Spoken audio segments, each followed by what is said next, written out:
Good evening, goeienaand, fellow South Africans, channel friends and family and citizens of the world. We're nearly halfway through 2019. Amazing how fast the year is flying past. Before I go any further, I do apologize if we're running this live stream on the main channel, but I don't think it'll make too much difference. The issue that we've been having is that we haven't been able to get, like it or not, the Loving Life live channel to actually work on the Hangout. So we're going to have to, that's a work in progress. So we're just using the main channel for the live stream tonight. Now, let us look at a couple of the thousands of comments that were made on the channel this week. Case Ninaba said, about Fakamani's head office for African content movement. Easy, the head office of the Margate public toilets. For those of you who watched the video earlier this week about the Margate public toilets, I think that was about right. Vina de Wet said, Scott, my husband is going on pension in October this year. The pension fund offered him 30,000 Rand to relocate and 1,500 Rand per month. We can't even get a single room for that amount. When are they going to do this? I've heard of it, but do not think it was really going to happen. He needs all his money. It's not much. Falls under the tax bracket, so SARS won't be involved. But now we can get them to pay everything in a lump sum, so we can at least buy a second-hand caravan live. And now for a not-so-glowing comment. Mtokozizi Pibo wrote, what a stupid old white man to take out such information on his country. We love our country, arsehole. Don't you just love those nasty ones? Okay, this week's news in brief. Great live stream on the main Loving Life channel last week. Excellent interview between Dwayne and General Isaac van Zyl of Boere Legion. Our first Real People weekly live stream goes to air this Wednesday, the 19th of June at 8 p.m. Johannesburg time. The Real People show is where our subscribers can share their life journey with us. On a more distressing note, farm attacks have doubled what they were this time last year, and brutal farm murders are not far behind, while the trucking industry has also become an easy target for black gangs. By their actions, these gangs are destroying their own future. Tonight we're going through Google Hangouts, which means when we are ready, I will paste the link to the Hangout. In fact, I'm going to ask Dwayne to do that. So any of you can join the conversation live. There are two parts to this event. My colleagues Dwayne, Philippe, and I will first discuss where this channel is going as it expands. And then in the second part, I will provide the side chat with a link. And anyone who is using Google Chrome web browser and has a Google or Gmail account can join the live stream and pose their questions or comments directly to one of the three, Dwayne, Philippe, or myself. There is just one golden rule. Once in the Hangout, please wait for me to invite you to participate. Remember, any sounds like loud background music will be heard on the live stream once you join us in the Hangout. So please keep your environment quiet, or I might have to mute you. Please make notes if you want to join the conversation with your questions and suggestions. If you would rather post questions through the side chat, as usual, please address the questions to the person you'd like to respond. I will ask Glenn to cut and paste your questions later on in this live stream. If you want to become involved in a project in the channel, simply stick your hand up. My email is homestays@gmail.com. Our two guests tonight have become very close to me, and this community channel in the last year, I get advice, support, and input on this channel almost daily from Dwayne and Philippe, who is also known in this channel as Santa. So Philippe is known as Santa, And you'll see why when we get him online. He's probably running a bit late at the moment. Hi, Dwayne.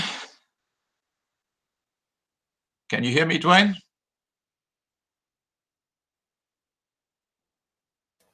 How's it, Scott? How are you doing? Good, good. Are we on live? Are you seeing it coming on live?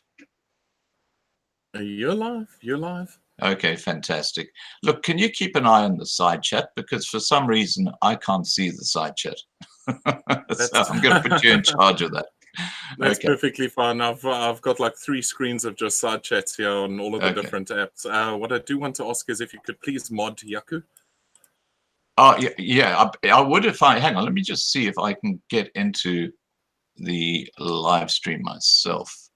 This is all very new to us, guys, so we're just doing our best here. I'll just go back to youtube.com and see if I can see the live there. Yeah, there we are. Okay, let's go into there. Okay, I've got it. Oh, Philip's here. Now, let me just get Jaco. Where's Jaco?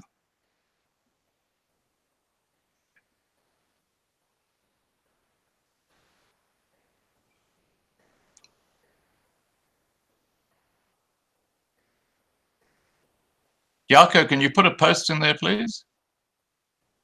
Oh, there he is. I got him now. Okay.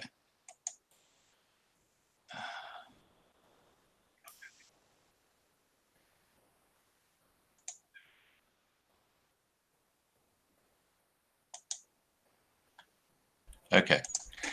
Jaco is added as a moderator now. All righty, it's all good. I've now got my my screen up, which is fantastic, so I can see what we're doing.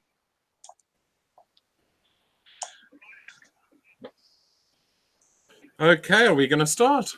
We're going to start. Philippe, if you're watching, we can't see you on the Hangout. Yeah, we're going to.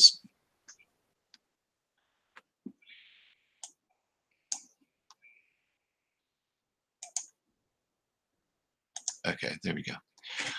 All right, so I have an announcement to make, but we'll wait for Philippe to join us.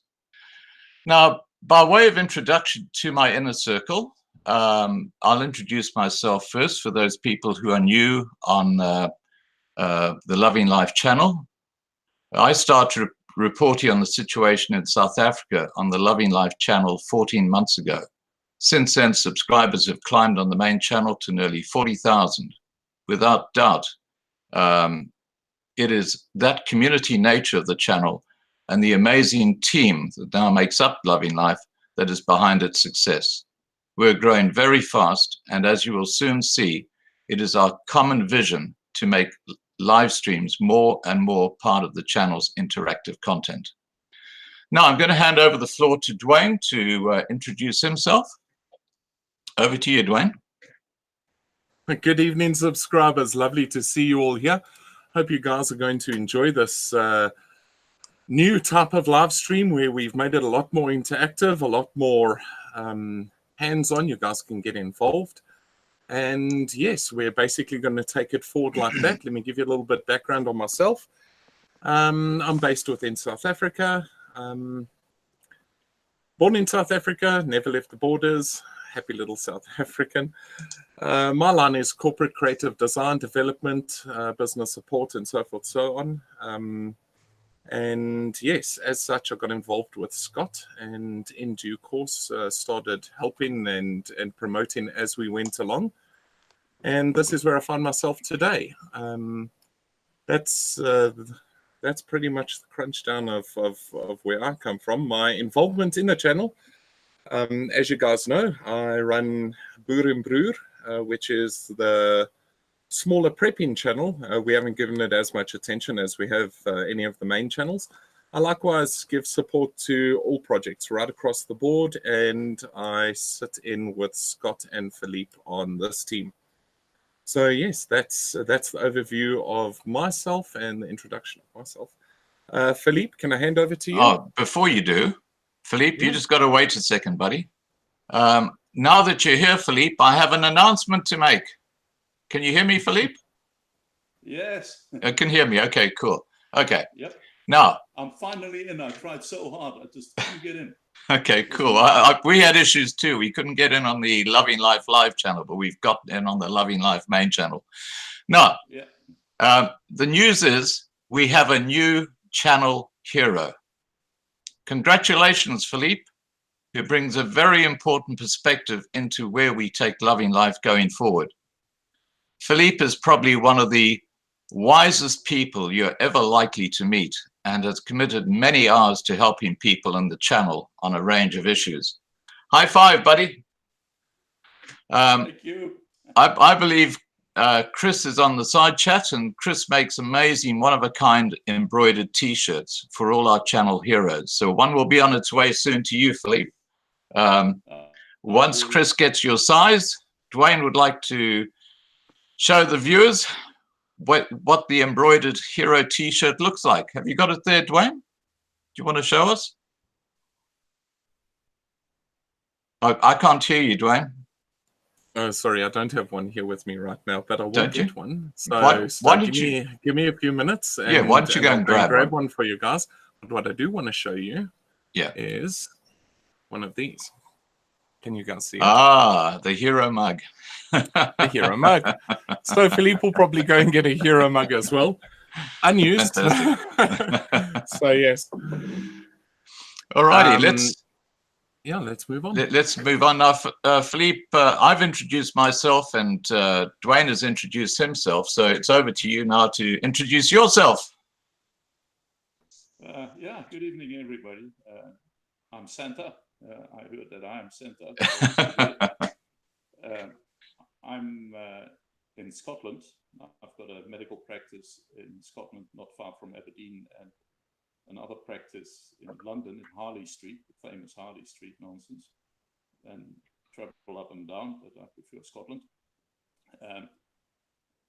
I'm a medical practitioner. I specialized in biomedicine and did additional qualifications in laser surgery and medicine, women's health, pharmacology, and I see a lot of chronically ill patients.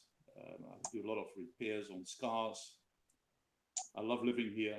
It's an absolute pleasure. Twice a year I go back to South Africa and I meet with patients and relatives that we still have there as well. It's always good to be back, and it is even better to leave. So I do help where we can, and there are a lot of SAFAs in this area. We look after quite a few of them as well. And you met some of my Scottish patients. One was on the elephant in the room. I repaired her face, and she was delighted that an elephant actually got stuck into her. So that's it. Thank you, Philippe. Now, before we get into the projects that we're working on and the projects that we've got in the pipeline for you, I think it's important that everybody understands the mission and vision of Loving Life. Now, since the start, the mission and vision has been a community channel that alerts the world to what is actually going on in South Africa and to provide minority groups who are facing persecution with options and help. We're providing news that the free press should be doing, but they aren't doing it. Our new direction, just so you're aware of, this is something that I've chatted to Dwayne and Philippe about, and we've come to a common consensus. Loving Life will be a community channel that is user-driven by having live streams like this one, where your input is valued and considered. Now, Dwayne, would you like to show that T-shirt?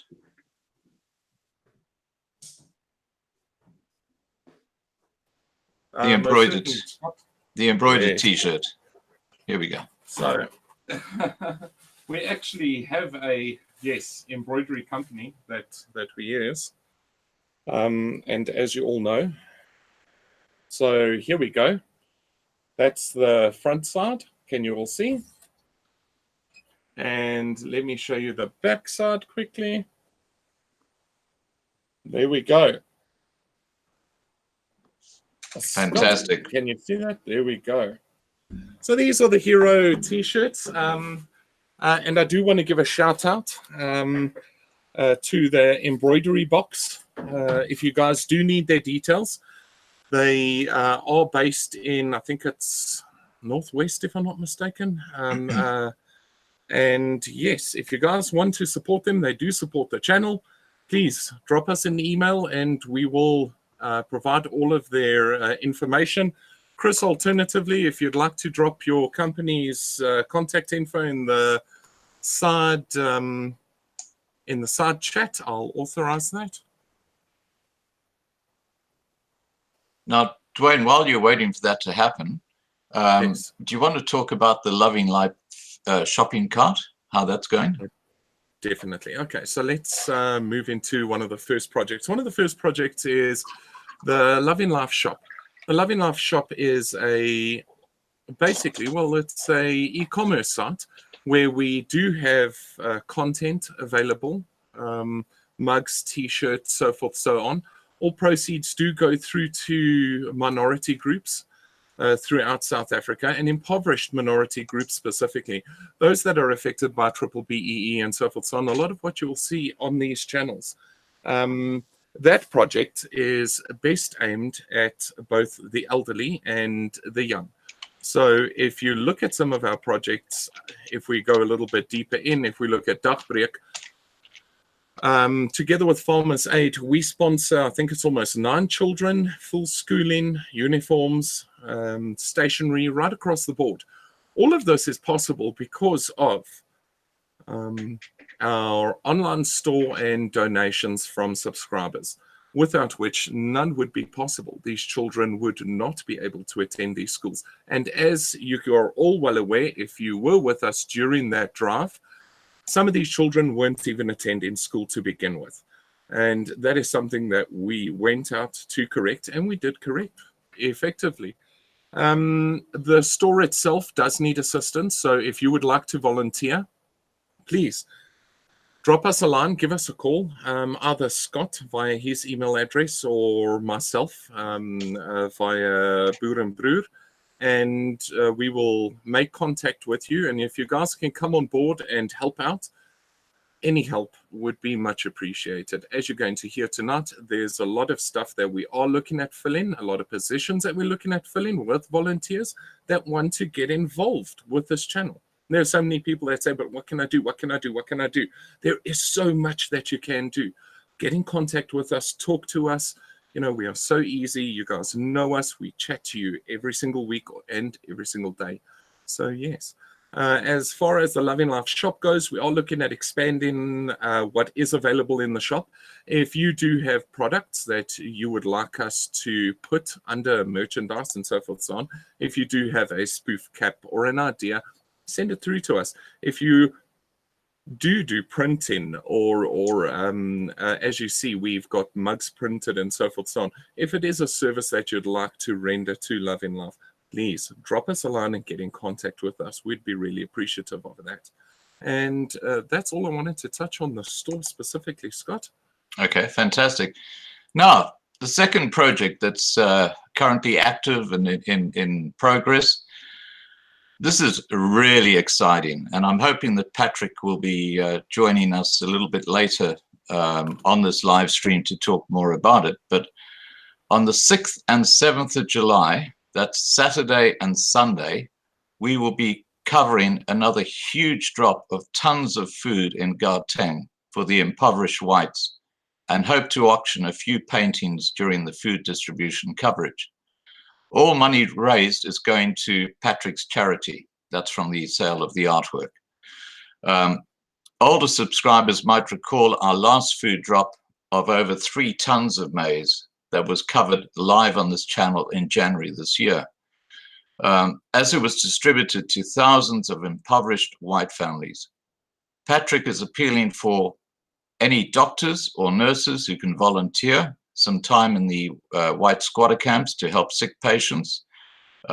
If you're a hairstylist, if you're a beautician, if you're a magician for the kids or a clown, etc., who can volunteer time on the 6th or 7th of July, please contact me as well.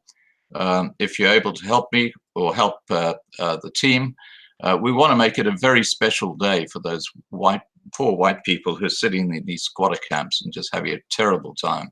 So the key dates are the 6th and 7th of July. You can send me an email at that email address, and I will put you in direct touch with Patrick. And just make sure you say what you can do to help. Okay, now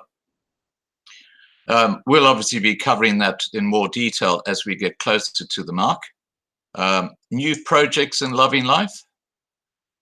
Probably the one that's most relevant is the Real People live stream.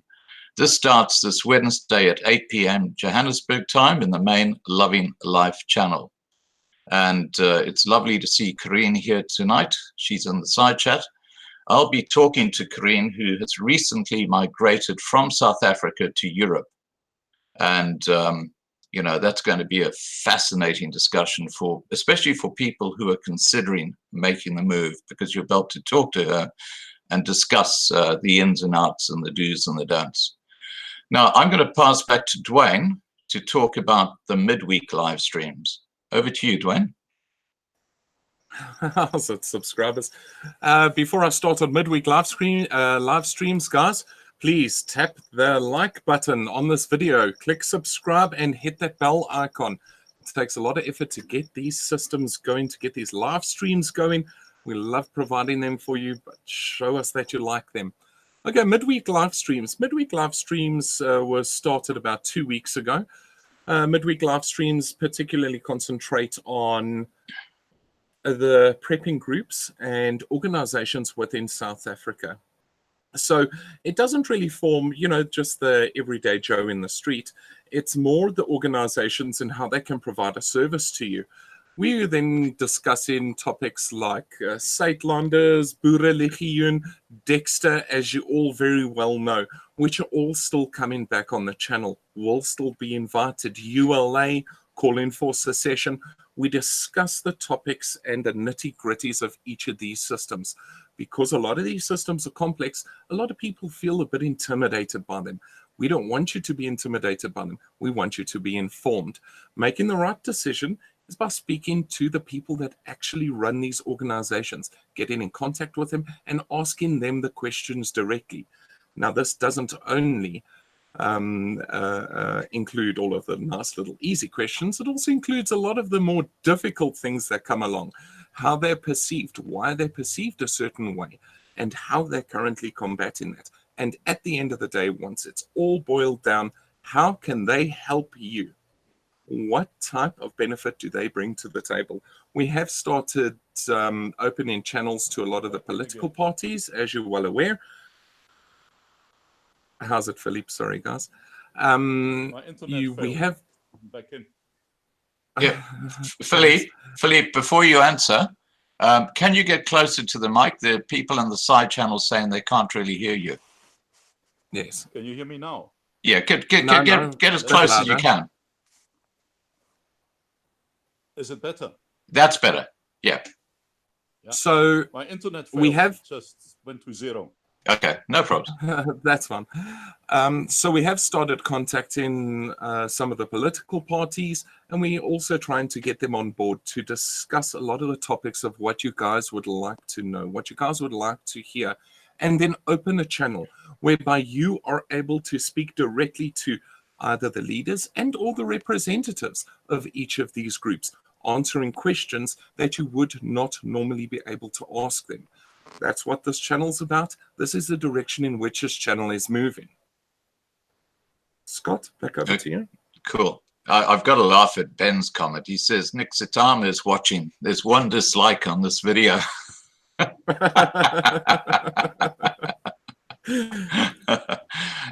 you know what? Yeah, no, we got to love him. Yeah. Now, future projects. Okay. There are a couple of huge future projects happening. One is the asylum support team. Now, next Sunday, I'm going to be talking to Vanessa of King Resettlement Program, you know, which looks after asylum seekers in the US. And what I'm looking at working on there is a team of people who can help asylum seekers moving into the US. So if you are happy to get involved in that sort of project, especially if you're in the US, please contact us and let us know. And again, my email is homestays@gmail.com. Now I'm going to pass over to Philippe because he's got something really exciting to talk about. And this is live streams with experts. Over to you, Philippe. Yes, one of the things that we can offer is general information on matters of interest. I can't take calls regarding personal conditions. That is not possible. But when it comes to expert opinions on certain matters, we can help. We can give certain guidelines. There are certain things of general interest living in South Africa, going back to stress, for example, matters of white guilt.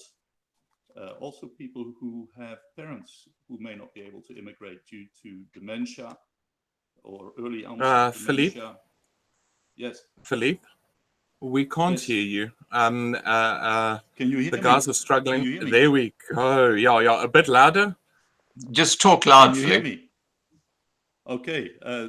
Can you hear me now? We've got some issues here with the internet, I think, as well, the quality. Yeah, just talk loud, Philippe. Yes, talk loud. Okay. The position is that we can give certain types of interest advice.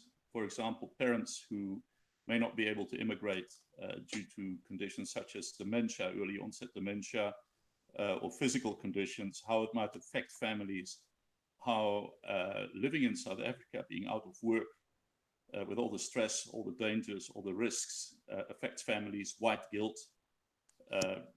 There are a lot of things that we can do to help and give general advice. I can't really take personal calls with regard to personal advice. I don't have the time and it would be unethical. So I can't really do that. But a lot of stuff that we can do, and for example, advise how children respond to all these triggers and all these stresses. There we can assist, also from a medical point of view. So if you have general questions that affect your daily life, relationships between partners, how they are affected by the stresses and by the violence, by the uncertainties of having a job, losing homes, losing possessions, losing a business perhaps, surviving trauma, how to deal with trauma, how to deal with relatives and friends who are traumatized, businesses that are at risk. There we can, if you have general questions, I can possibly bring some relief. We deal with quite a few patients here who have been affected by trauma. Philippe, Yes. can I interrupt for a second? People are still Yes. having problems hearing you. I'm just going to address the subject a bit further with what you're talking about. Can you see if you can get your volume to turn up a bit with the audio? Because it was fine the other day.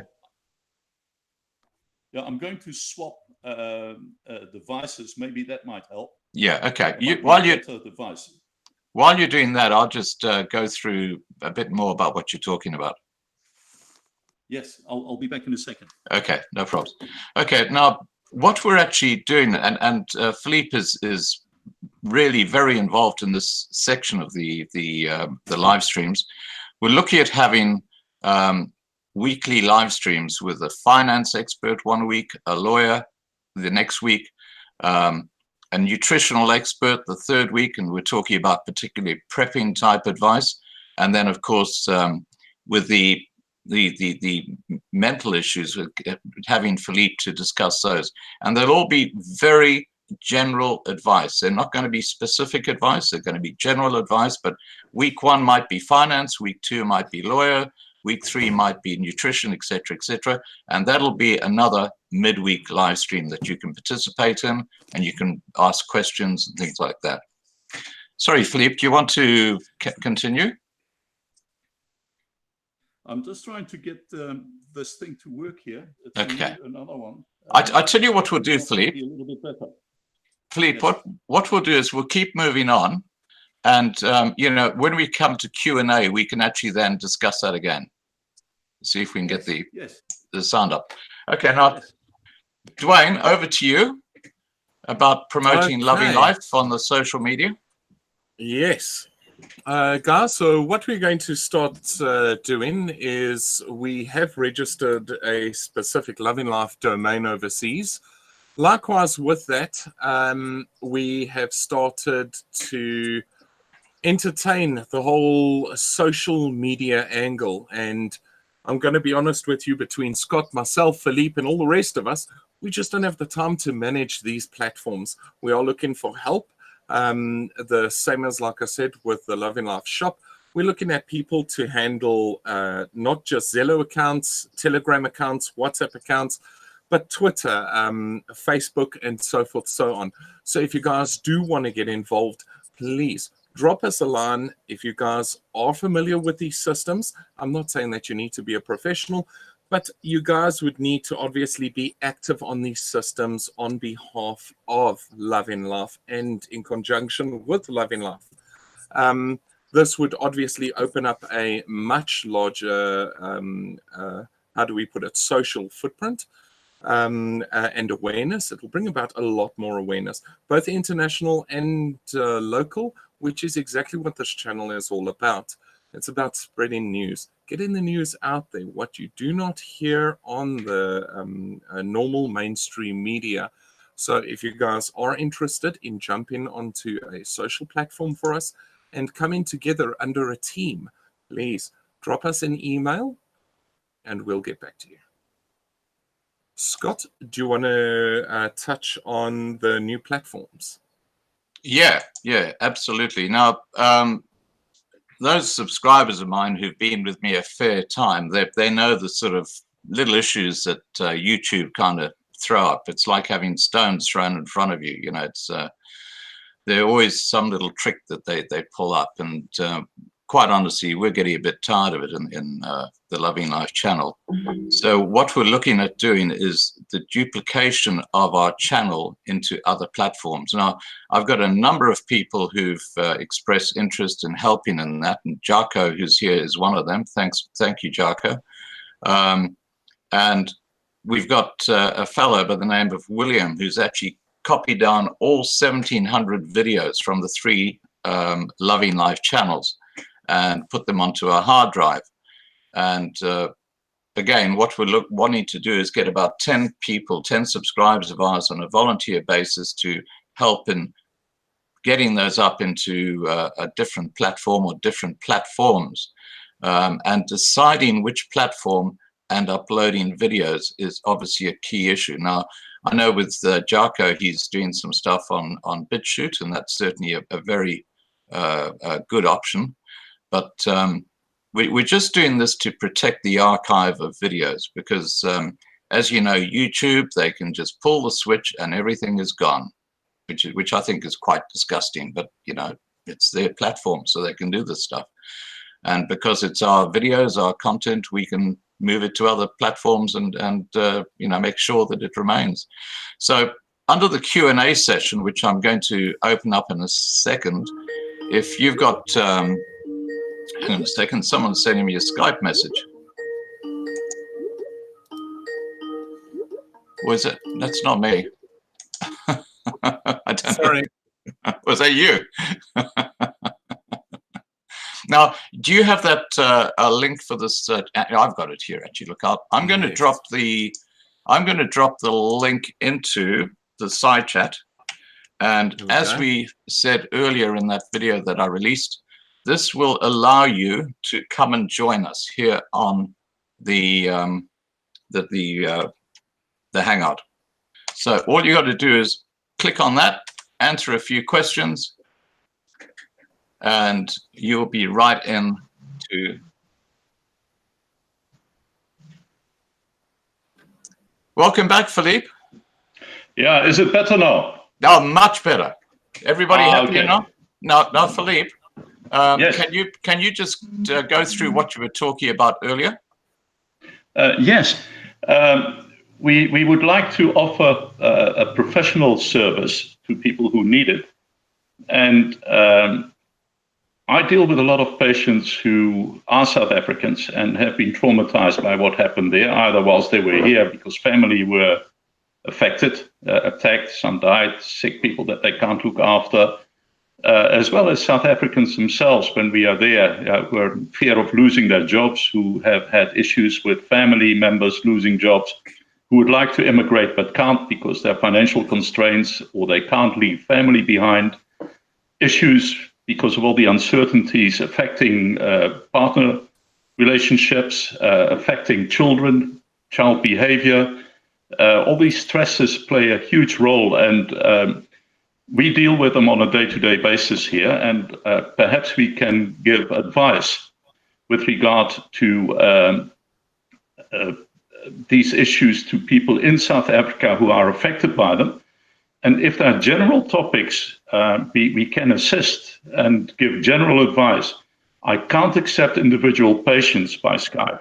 That would be difficult.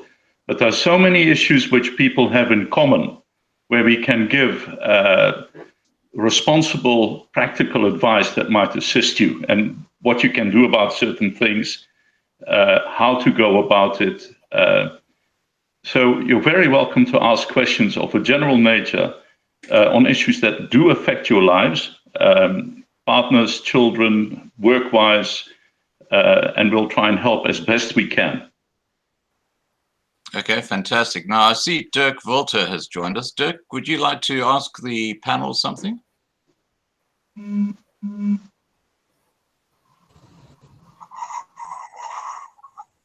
Okay, Michelle, would you like to ask the panel something? Hi, no, I'm just getting myself acquainted with this pass for now. I'll do it just now. Okay. Welcome to the show. Yes, welcome to the show. Dirk, It feels can you like hear us? Yeah, I think Dirk's got a bad line. He said yay. Dirk, would you like to pose a question to the panel or to one of us? Not at this stage. I'm just listening. Okay. Just for those who didn't hear him, he said not at this stage, he's just listening. Now, Michelle, tell us about your situation. Are you in South Africa, are you? Yes, I'm staying in Cape Town. I also find myself in a position I think that most people do find themselves in, is that I am 49. I had a business in my life when I was younger, a very successful business from the age of 22 up until the age of 30. Being a mom and a stay-at-home mom and a housewife, to go back into the market now at this point, and it's virtually impossible. You do need a degree. I can do anything really, but that it's irrelevant because it's not showing on my CV. So I have started my own little business making shoes and making handbags and stuff like that. But I find there's no real market for it because people don't have money anymore. Yeah. And I'm noticing this all over the place. And I'm starting to notice also with people that they've got a very, it used to be a happy vibe that you used to experience. Not so much anymore. Yeah. So that's just from my side. Yeah. Okay. Scott, can I reply to Michelle? Absolutely. Go ahead. Michelle, you're definitely not the only one that's seen it and or feeling it.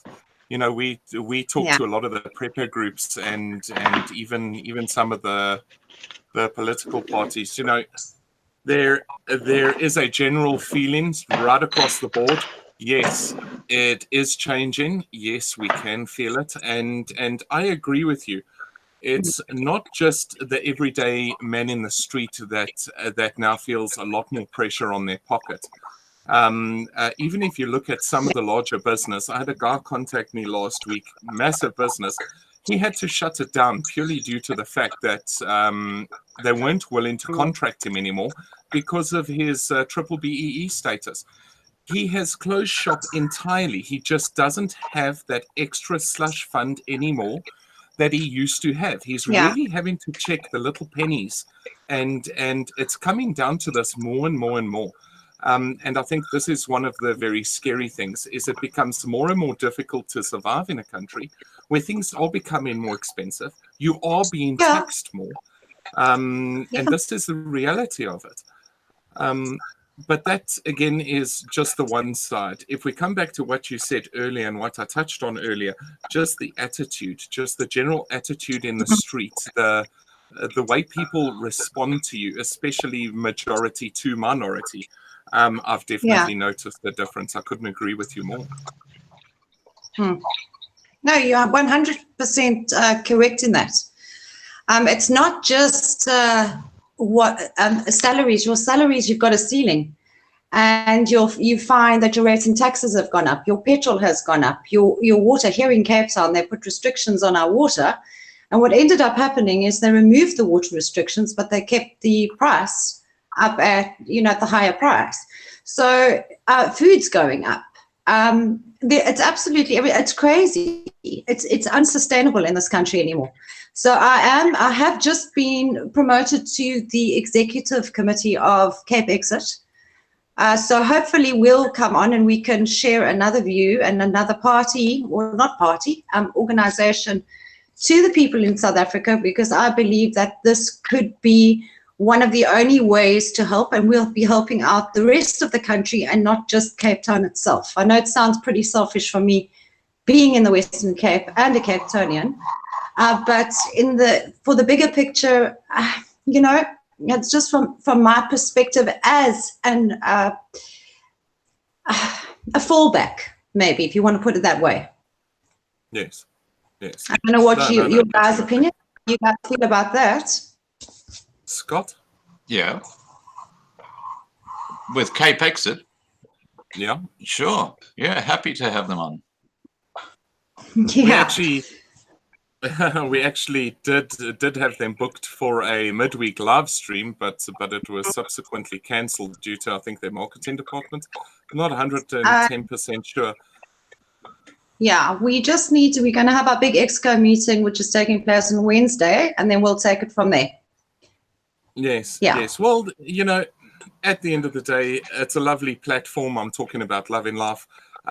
There's a lot of people that ask us questions about many of these organizations and parties. And this is why we approached them in the first place, is there are people in South Africa that are talking about these organizations, and they don't have all of the news. They don't have all of the facts.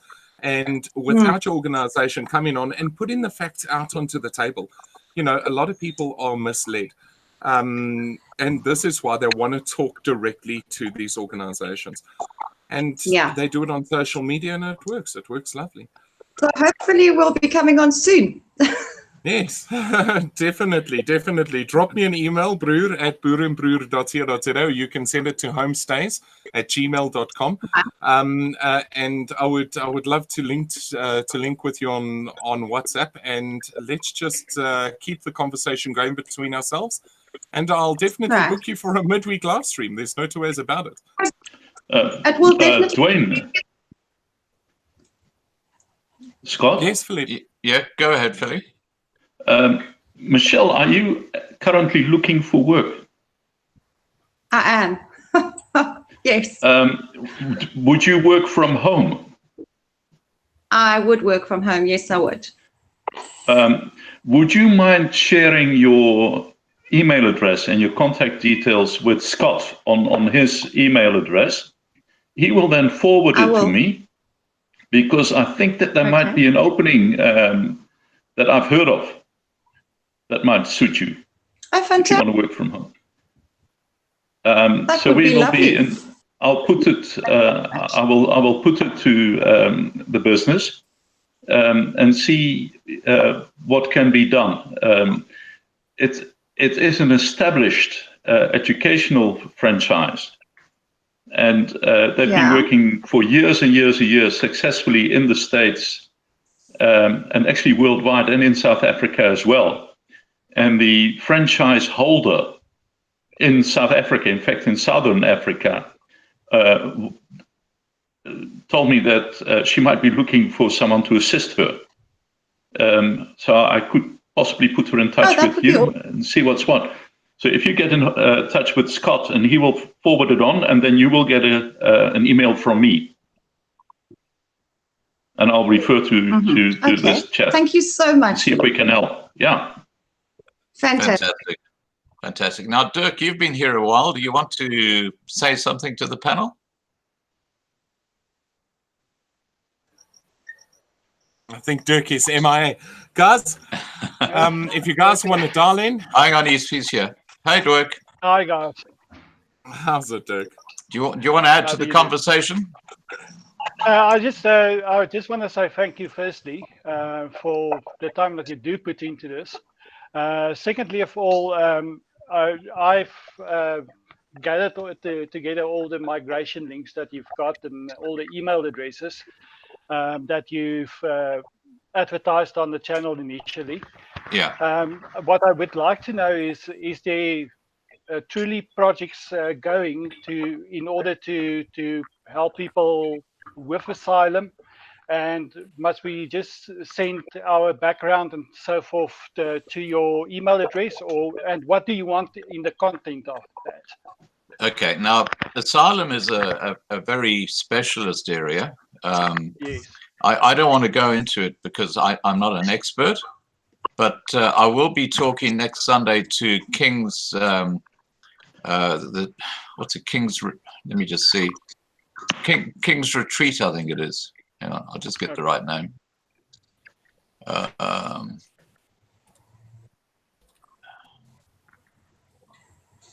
Yeah, it's King's Resettlement Program. King's Resettlement Program, and I'm talking to the person who leads that group. It's Vanessa. Yes, sir. And yes, sir. So be there Sunday night because you can address questions directly to her, and they are helping South Africans right now get asylum in the US. They're actually in there at the moment. Okay, so, and is that the only option? Is there other options as well? Let me just give you a quick background. Yeah. I've been in IT for 30 years. There was a bit of a situation at work where there was corruption and a colleague took his own life. I ended up being dismissed unlawfully, and then got back trying to find a job after 2 years of CCMA. And it's 7 years later, almost 4,000 CVs, 10 interviews later, having been a senior manager. And I'm sitting now in a little town called Volksrust in Mpumalanga, which doesn't have any IT scopes at all. I've lost everything. I'm staying with my parents. No car, no nothing. So I'm one of those.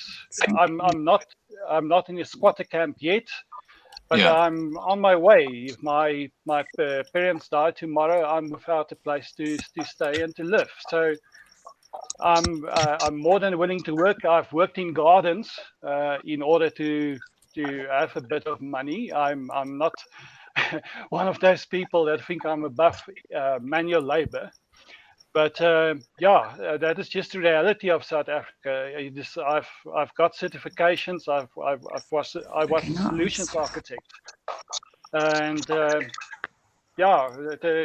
I mean it's ludicrous. You know, if I didn't try to apply for positions, or if I didn't do my best, I would have just dropped out. But I'm not willing to drop out. And that's why I'm here, to try and find out if there's any other options. I'm hitting left, right, and center in order to obtain a life. I've got a son of 9 years old. He's with his mum. We divorced. Yeah. But I also fear for his life and at the end of the day and his future. That is the basics of what goes through a person.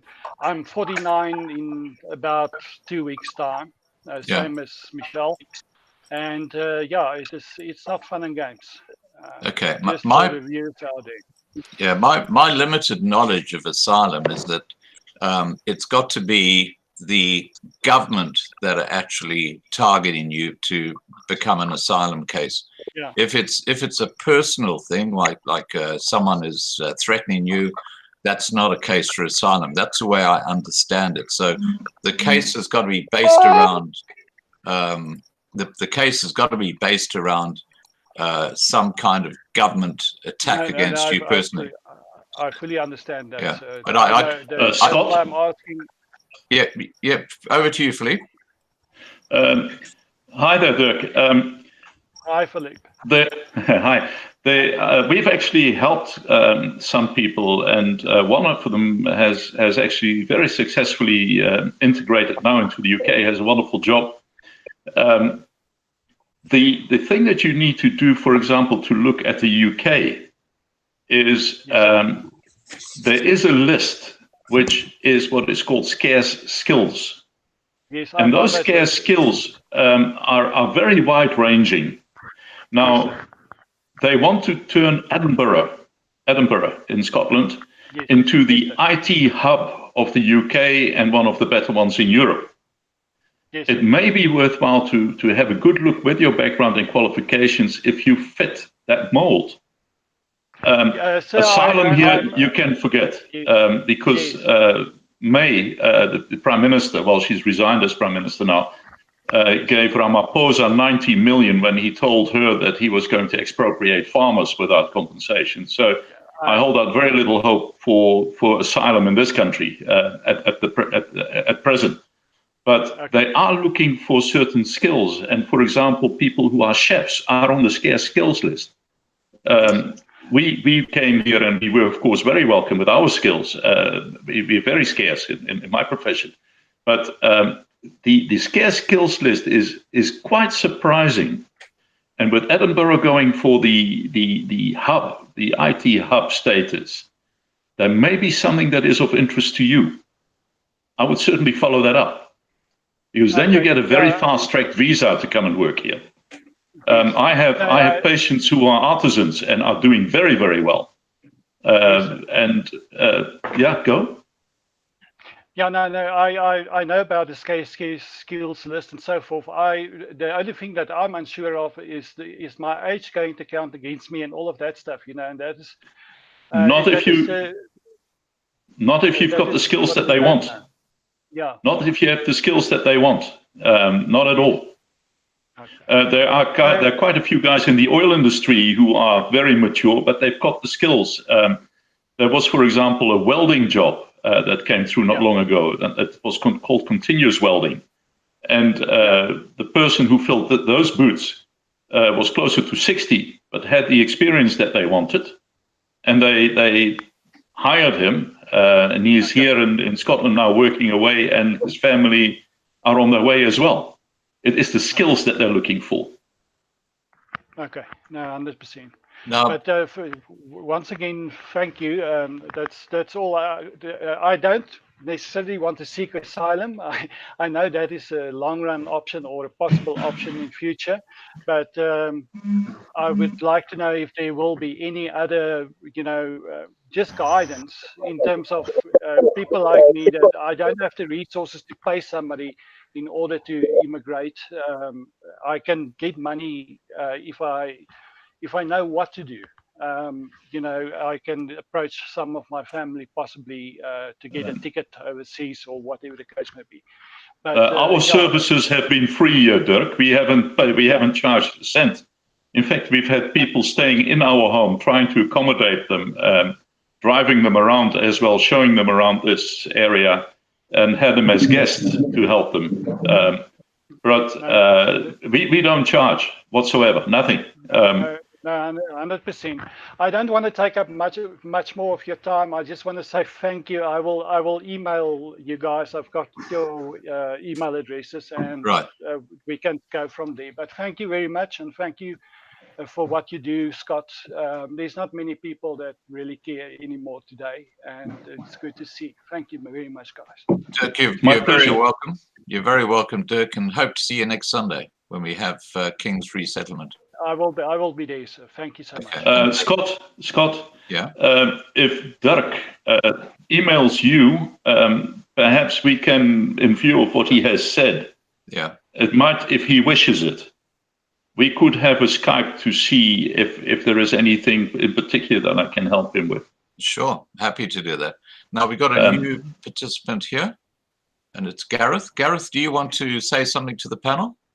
Hi guys, thanks for, this is actually quite special how you guys have actually managed to create this platform at which we can all join in and chat with you guys. It's brilliant. About myself, I haven't been in South Africa for about 9 years. I was last there in 2011.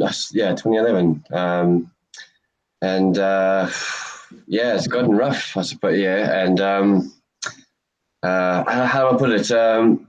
Is there any way I could do something on my side in the UK that could, like for example, back in the apartheid days, they had people marching up in the embassy in Trafalgar Square. Same thing, but you know what? I know it's, for example, you know John Cleese. John Cleese was talking about London isn't an English city anymore, and they completely threw a bombastic debate about it on BBC. And it was the mayor and there were some other guys anyway, but it was debatable. They thought it was a racial slur, but it wasn't. It was a what do you call it? A class, because you can be British. I mean, right now I'm a British citizen, but I'm not English. I'm South African. Gareth, yes. Gareth, can you get to your point?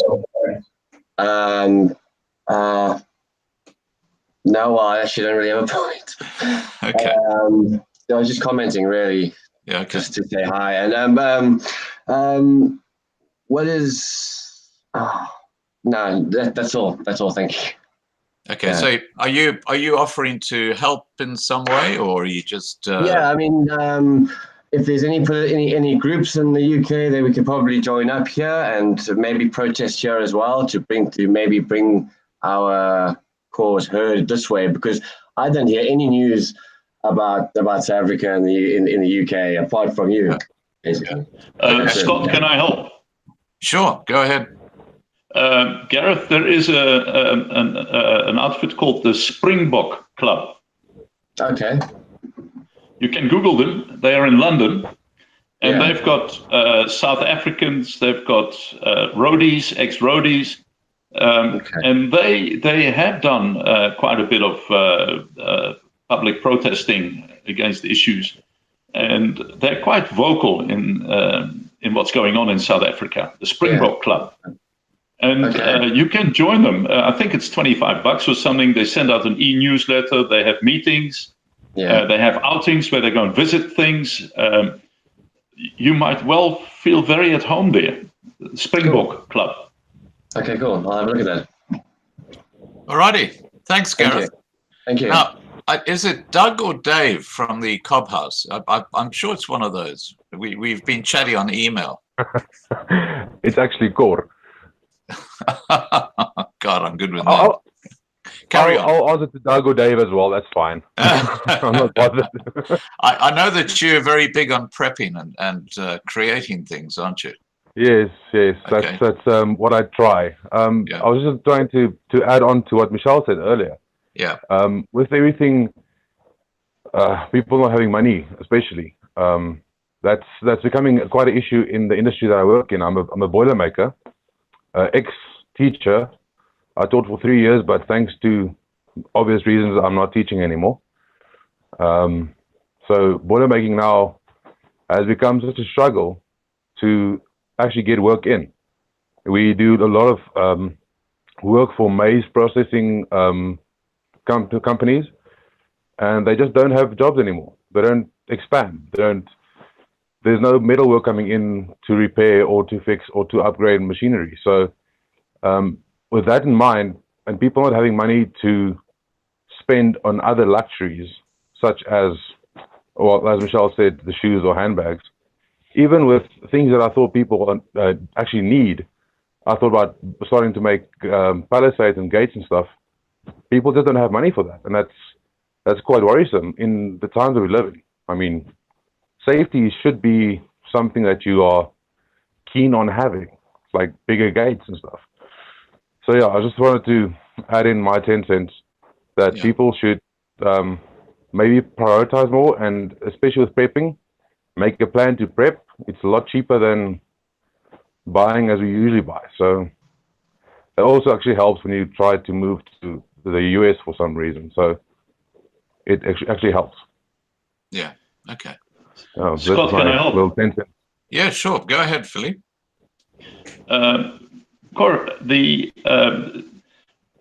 Aberdeen is the center of the oil industry in Europe.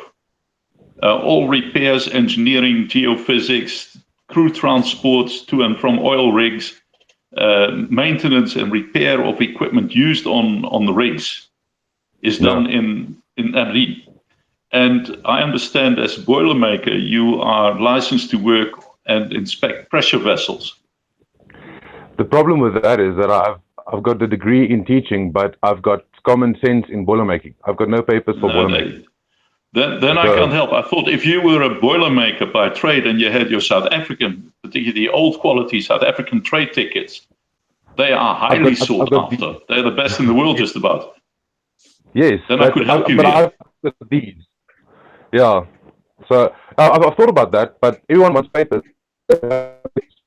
And I've been told that I'm too old to go get the papers as well, and payments and all that kind of thing. So I can do the work, I've got the knowledge, but don't have the papers. That's the biggest issue I've got at the moment. That would be a problem here, because they are highly paid here, highly paid and sought after. Yeah. Otherwise, I could put you in touch. I've got quite a few patients who are very senior in the oil industry. And we deal with, we are appointed as a practice for insurers, 14 insurance companies who deal with crews. And so we have contacts in that arena. And if you were a qualified Boilermaker, I could really help you. But they do want recent experience and a license, ticket, the trade ticket. I'm sorry, I wish I could. Philippe, let me I'm jump also in here. quite sorry. How's it? Sorry. Good, Kobas.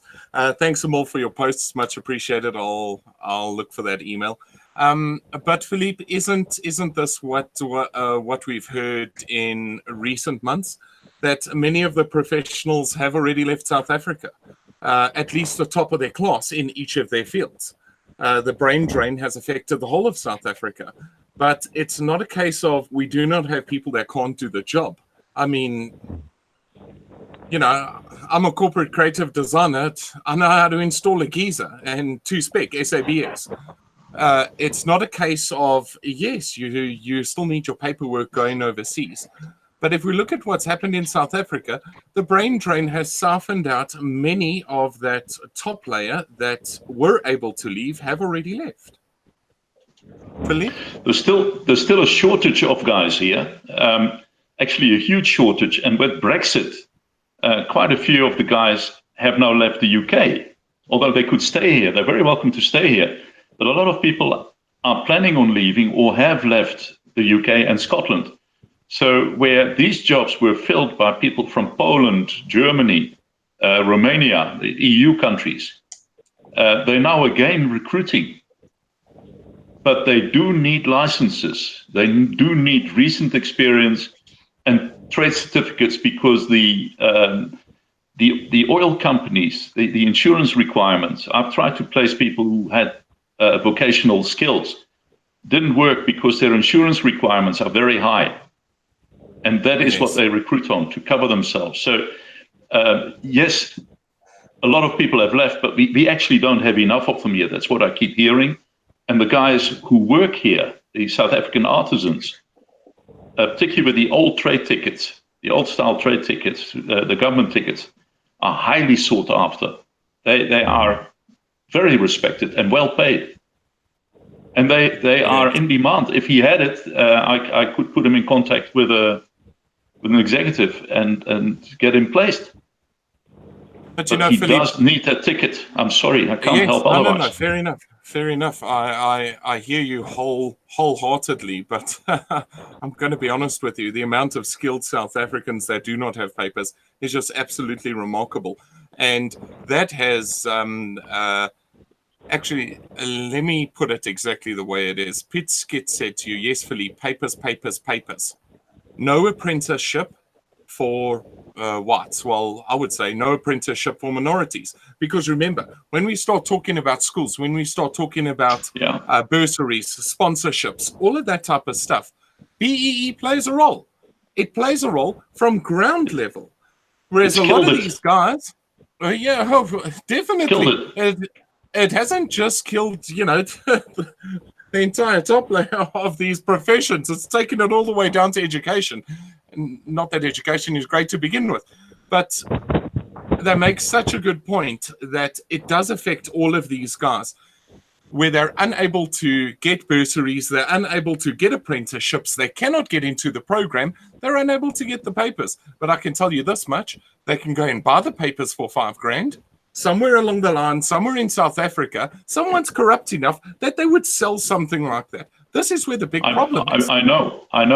This is why the guys here don't actually worry two hoots about age, because they actually want the old trade certificates, the old standards of training, the old trade exams. They don't want the new stuff where you do a trade in 3 months. They can't. They're just unacceptable. They want the old style guys. Which is why I hoped you had it, because they wouldn't worry about your age one bit, one iota. I don't know how you're going to fix this. I wish I could help. I wish I could help. Cobhouse, do you want to touch a bit on prepping? Do you want to have a chat about prepping?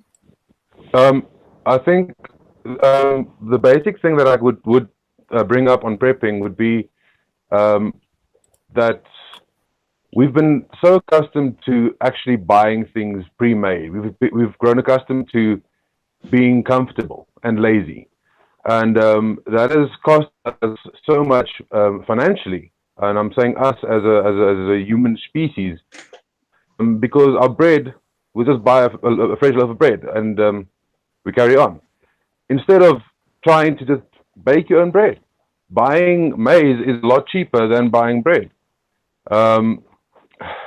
Planning ahead becomes easier when you have a set of budgeted ideas of what you're going to buy in bulk. What are you going to do for the next 2-3 months?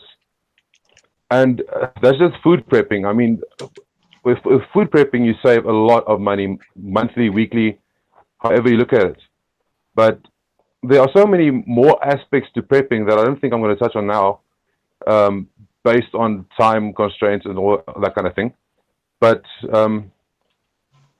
basically just the idea of checking what you consume, making sure you eat healthier, maybe spend more time preparing meals and less time sitting in front of the TV. I mean, to prepare a meal from scratch, making bread from scratch is a good skill to have. Should SHTF happen, no shop will have bread, and if you want bread, you're going to have to make it. So figure out how to make bread. It's not hard. This is where the big problem comes in. This is going to sound funny. The majority of the minority don't feel that it's necessary to understand some of these really simple, down to earth, and stupid skills. And that's exactly what they are. They're actually quite dumb, straightforward, but half of our people can't do it. Bake a loaf of bread. Now, Cobhouse, I'm going to give you a laugh now. My wife pulled out one of our prepping boxes and she said, give it a go. You have 2 days. The family has 2 days. You're not touching my cupboards. I'm locking everything up. Survive. Now, she did this just straight out of the blue. I'm telling you, I tried to bake bread. I didn't make bread. I don't know what I made. And I can bake bread. But in that time, during those situations when you're just thrown in it, you should be practicing this stuff. I couldn't agree with you more. Lights went out the other night. scrambling for the generator, to turn the generator on, get it powered onto the house, get. And we don't practice this stuff. We don't think it's necessary. But how many average South Africans really do have candles in their home? And I mean, let's just take it really dumb, layman, straightforward. Candles. How many still keep candles in their house? Because I can tell you, if Eskom went down tonight, there's a lot of people that are going to go to bed without any light. Kids are not going to be able to do their homework, so forth, so on, so forth, so on, so forth, so on. I couldn't agree with you more, Clubhouse. Subscribers in the channel, don't forget to hit that like button, and please dial into this live stream. We would love to hear your questions. If you don't want to come onto the live stream or show your face, it's not a problem at all. Just turn your camera off. We will still hear everything you say. You can still communicate with us. You would just be using your microphone and not your video. Scott?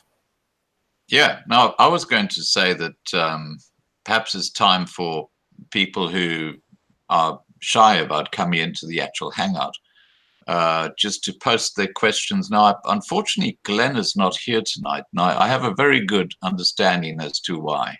He's otherwise occupied. And I'll actually be seeing Glenn and Sanel on Friday. So I'm really looking forward to that. So you need to take a video. Oh, yes, we need to take a video. Yeah. Absolutely. So getting back to the side chat, if you have questions you'd like to pose in there, you can use that option too. I do apologize. Glenn is missing in action, so we're going to have to repost those questions. Yes, I see that Yaku is here as well. Ria is here as well. Guys, if you can pick up any questions, just redirect them through to the channel and we will chat about them. Other than that, last night prepping for this live stream was quite a comical event, was it not? We have our pets, our channel pets. Oh my! Yeah. Oh my! Shall I see if I can get that little video clip up? I first want to explain it. So you guys can see I think these earphones. Yeah, you guys see these earphones. Sound is amplified when you have these earphones on, especially when you're doing direct chats with one another. And we really have a good laugh late at night. And there was one extract that we actually wanted to play for you guys live this evening. We thought it would just show a bit more of a comical side, stuff that you guys don't usually get to see in the planning, hours and hours and hours of planning. Scott, do you think that file will have audio? Will you be able to play audio on that file? I think audio could be an issue. That's something we need to sort out. So what I might do is after this live stream, I might just post that as a separate video on the channel. So you guys need to take a look at that. You're a rabid cat. Yes. So we have Bonsai. You guys all know who Bonsai is. And now, Philippe, would you like to name that cat? Because I don't want to use the name that you use. He's got three names. Well, this is a feral cat. He is wild. And he was annihilating the birds that we feed here. We've got quite a large garden, forest. And there are a couple of wild cats around here, and this is one of them. So we started feeding the little bugger because he was killing my birds, my wild birds. So eventually he made himself at home, checked the place out, walked in, walked out, and settled in. Now, I found out that he's like a politician. He works the room. And this guy is known next door as Sneaky. Across the road, he is known as Hitler. And we call him Thumper because, well, he's got a funny little mustache. I have no idea if this cat is a male or a female because he's not the sort of cat that you say assume the position, put your paws against the wall and you grab a fistful to see what's there or isn't. Not this cat. Not this cat. So anyway, this thing has now developed a taste for humans. So he plonked himself on my computer, turned around and stuck his ass right in the very hairy ass, I might say, right in the camera. Now we share a hairy orifice. I've got one. He's got one. Yes, Santa. So I thought these guys, as long as the guys can tell the difference, I'm happy. But I don't have a tail growing out of mine. But anyway, for what it's worth. No, So Okay. just here is Thumper, a close up. have you got Thumper there? Have you? He might be. Oh, don't worry. He might. No, I get a lot of people asking what it is that I drink. So just so you all know, it's called water. I just top it up during the evening as we're on live stream. Yeah. Okay, so we do have a few questions that have started coming in, and one of them was specifically about tax revolt. And Philippe, I know you're going to want to chat on this, but there's a question, okay, by Johan, is a tax revolt possible in South Africa? Johan, what you need to understand is, to a certain degree, there is somewhat of a tax revolt already happening. Some of it is self-inflicted, and you know, if we look at what's happening to the South Africans that are currently losing their jobs because of triple BEE, when they do eventually go home and start their own little home business and so forth, so on, they don't contribute anymore because of what's happened to them in the past. Now, we obviously don't agree with anything that is untoward. We always say, remain within the confines of the law. Suidlanders say, Boerelegioen say, everybody says, remain within the confines of the law. And that is essentially what it's all about. Yes, there are organizations that do fight double taxing. Let's quickly touch on the road tolls. Road tolls, everyone has a different perception, but my perception of it is it's a double tax. I've already been taxed through the fuel that I have filled up inside my vehicle. So I go to the petrol station, I fill up my fuel, that fuel is taxed. That has already been paid for road accident, etc., etc., etc. Now to go and throw a second tax onto it, that's an entire different subject entirely. And we do have organizations that fight those specifically. And now that you've said that, I actually would like to contact some of those organizations. Philippe, your feel on it?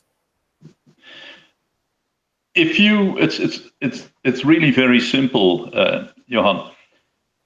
If you have any aspirations of leaving South Africa, you're going to be asked for a tax clearance when you move into a new country. Now, a lot of countries, I mentioned what Theresa May did here, and gave Ramaphosa £90 million when he told her that he was going to expropriate all the white farmers. And private properties and business properties, residential and business properties, are also on the firing line, which may well include British citizens who own those. So she's dumped them in the Dwayne as well, which is amazing. But that's the attitude of countries. Now, nobody wants to accept people on a visa who have a criminal conviction against them. And every country has an absolute revulsion for not tax avoiders, otherwise we wouldn't have accountants, but tax evaders are not welcome in any country. And if they can pick and choose who they let in, if you've got black marks against you, particularly when it comes to tax evasion, you won't get your tax clearance. You'll have a record. You may even have a criminal record. And once you have a criminal record, no matter how morally justified you feel in not paying the buggers who screw you, that's really what it is about, for the privilege. It will not assist you when you try to move. And when you try to move, to get that undone is impossible. And not only may you have shut a door on yourself, you may have shut a door on your family as well. You take their chances on a better life and a different life away as well. And that sort of thing cannot be undone. You're dealing with a very conservative government official who says, are there any black marks? If there are black marks, you go to a special pile. No black marks, you go on the continue pile. And that is in your hands. If you want to stay in South Africa and make up your mind about tax evasion, I wouldn't recommend it, because eventually you're going to pay a penalty, and you either pay the penalty or you sit. So you're going to pay them anyway, but then you pay them more. And if you haven't got it, you sit. And being in a South African jail is not advisable. So from a point of view of keeping your options open in the future, I wouldn't do it. If you want to stay in South Africa and risk a South African prison sentence and a hefty penalty, I certainly won't do it, because then you will be adding insult to injury in what you're going to have to pay. Eventually, they will get their portion. Now, if you want to make an asylum application at some stage, you're going to have to show that you are a law-abiding person and that the government that went after you did not go after you for legitimate reasons. And if you say, well, they refused to clear my record because I was a tax evader and I did that deliberately because I hate the buggers, you will not get on the top list for asylum admissions. Prepare the way all the way. Make it possible for people to help you. And if you start deliberately breaking the law, you shut the door on yourself. They have the last laugh, not you. They do. I would strongly advise against it. Okay. Now, Jarko has asked, can please inform the viewers of the Loving Life backup sites that me and Wayne Vivers are busy beta testing on BitChute and BitTube? Now, I referred to this earlier in this live stream, and what we're looking for is about, as I say, a group of about 10 people who can come in, who've got time on their hands, and you can come in and participate in loading all these 1,700 videos up into other platforms. So please, if you can help, I'm going to put my email address in here, and I'll put you in touch with Jarko. And what we really need is a project manager, perhaps someone who's got a lot of IT experience, to look at how this can be done in an effective and efficient way. So there are a couple of special people we really need to facilitate this. The important thing is that we do have now all the videos up until about early June through the 3 channels, all backed up on a totally separate hard drive. Philippe, have you had a chance to speak to Wayne at that business that's got those videos? No.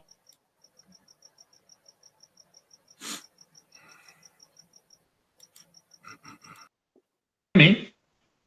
Sorry, Philippe. Can you hear me, Scott? Yeah, I can hear you now, yeah.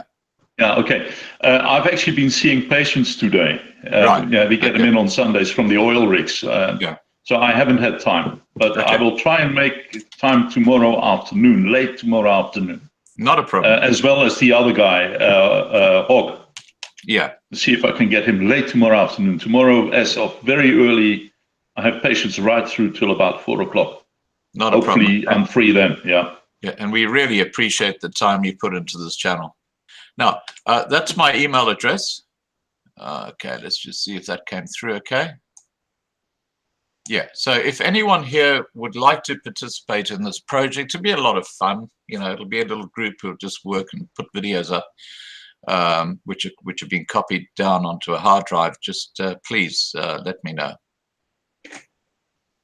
Okay, are there any other questions people would like to ask or participate in the side chat? I'll just put the link back in here again because there might be new people who've come in. Here you go. If you want to join the side chat, join the actual Hangout, just click on that link.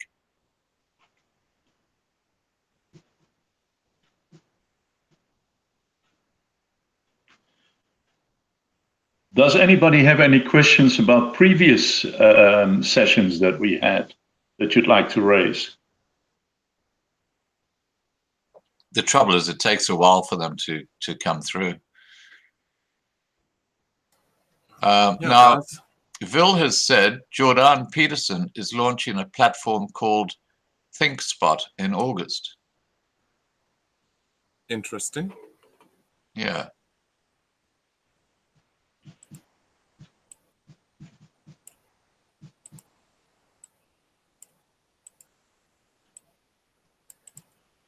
Martin Ryder, Philippe, I don't know if you want to put this out there. Yeah. Just to add, any South African citizen is permitted to join the British Armed Forces and get to stay. Do you have any info on that? The South Africans in the British Armed Forces that I'm aware of, I know a couple of them, but they had a British relative. But being part of the Commonwealth, they allowed them in. So you can make application for it. One of the South Africans was actually a serving South African and had been trained in South Africa itself and moved across. He was Barabat at the time. The British, they're looking for soldiers. They're looking for non-coms. Well, the non-coms are basically promoted from within here. They're looking for soldiers. They cannot fill their battalions. They're hopelessly short of privates, of recruits. They can't fill the ranks. You could try and apply that, but the ones that I know had a right to reside in any event. They have just had a massive problem with people from the West Indies who actually served in the forces here and did not actually have the right to reside. And they served for 20, 30 years in the British forces. We also had a massive problem with the treatment of the Gurkhas. And Gurkhas were again treated very objectionably, I think, in terms of what they had done for the British government, for the empire. And again, they were not really recognized in terms of pensions and entitlements and residency here. And I believe that due to huge protests, including very famous actors, that had been revised eventually, because that was a disgrace, what they did to the Gurkhas. But remember also that the Brits are in Afghanistan and a few other hotspots. I don't know what your take is on actually wanting to go there. It may not be your favorite location, but there is a huge shortage of recruits. And the Navy are recruiting, the Air Force are recruiting, the Marines, the Royal Marines, and certainly the Army. You could try, but best if you have a British ancestry visa option. Yes. But you are a member of the Commonwealth. You are a member of the Commonwealth. Remember, however, that if you serve here, that in terms of South African law, they did that when all the whites were passed over for promotion and what have you, and left for Oman and other areas where they did very well. That by entering into service in a foreign nation, you become a criminal in South Africa and they actually strip you of your citizenship. There is that aspect. Be aware of that. Because you may not have British citizenship, but you will certainly lose your South African one. And to become a stateless person may not be your aim in life. Check that, because that was pushed through to discourage trained and skilled South African armed forces personnel from serving, for example, in Oman and in the Emirates, in different countries, and also as professional soldiers in other countries. So that law is in place. You will lose your South African citizenship and you will be criminally charged if you come back. And they know about this. Okay. Now, I've got a couple of things happening in here. Guy Savannah said North Cyprus gives free residence to any South African if they believe you're retired, 50s onwards. Now, I don't know how valid that is, but if you want to Google that and check North Cyprus, if you're a retiree, that might be an option for you. And LL Husler has said, Uncle Scott, do you think anyone will come to help the minority in South Africa? I don't know. I really don't know. Philippe, do you have any comments on that? Yeah, Dwayne? Yeah, definitely. Who asked the question? LL Halser. LL, okay. LL. What you need to understand is that when it comes to the international community, and we did cover this in a few of our midstreams, I think it was last week or 2 weeks ago, nonetheless, agreements or international agreements. So let's take Russia, for example. Their agreement is with the ruling party of another state. It's not with a minority group. So what we're basically saying is any international agreements and treaties are an agreement and or a treaty with the state, which is South Africa. Who rules said state, and was it a democratic election that put them into power? Yes or no? Yes. So what would the minority group be classified as is what you need to be asking yourself. No, they will not come on ships and to come and save the minority groups.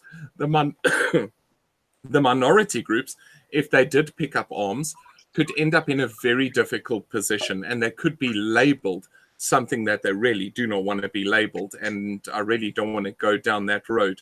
But what you need to understand is when it comes to the international community's agreements and treaties are with the state of South Africa, ruled by the ANC.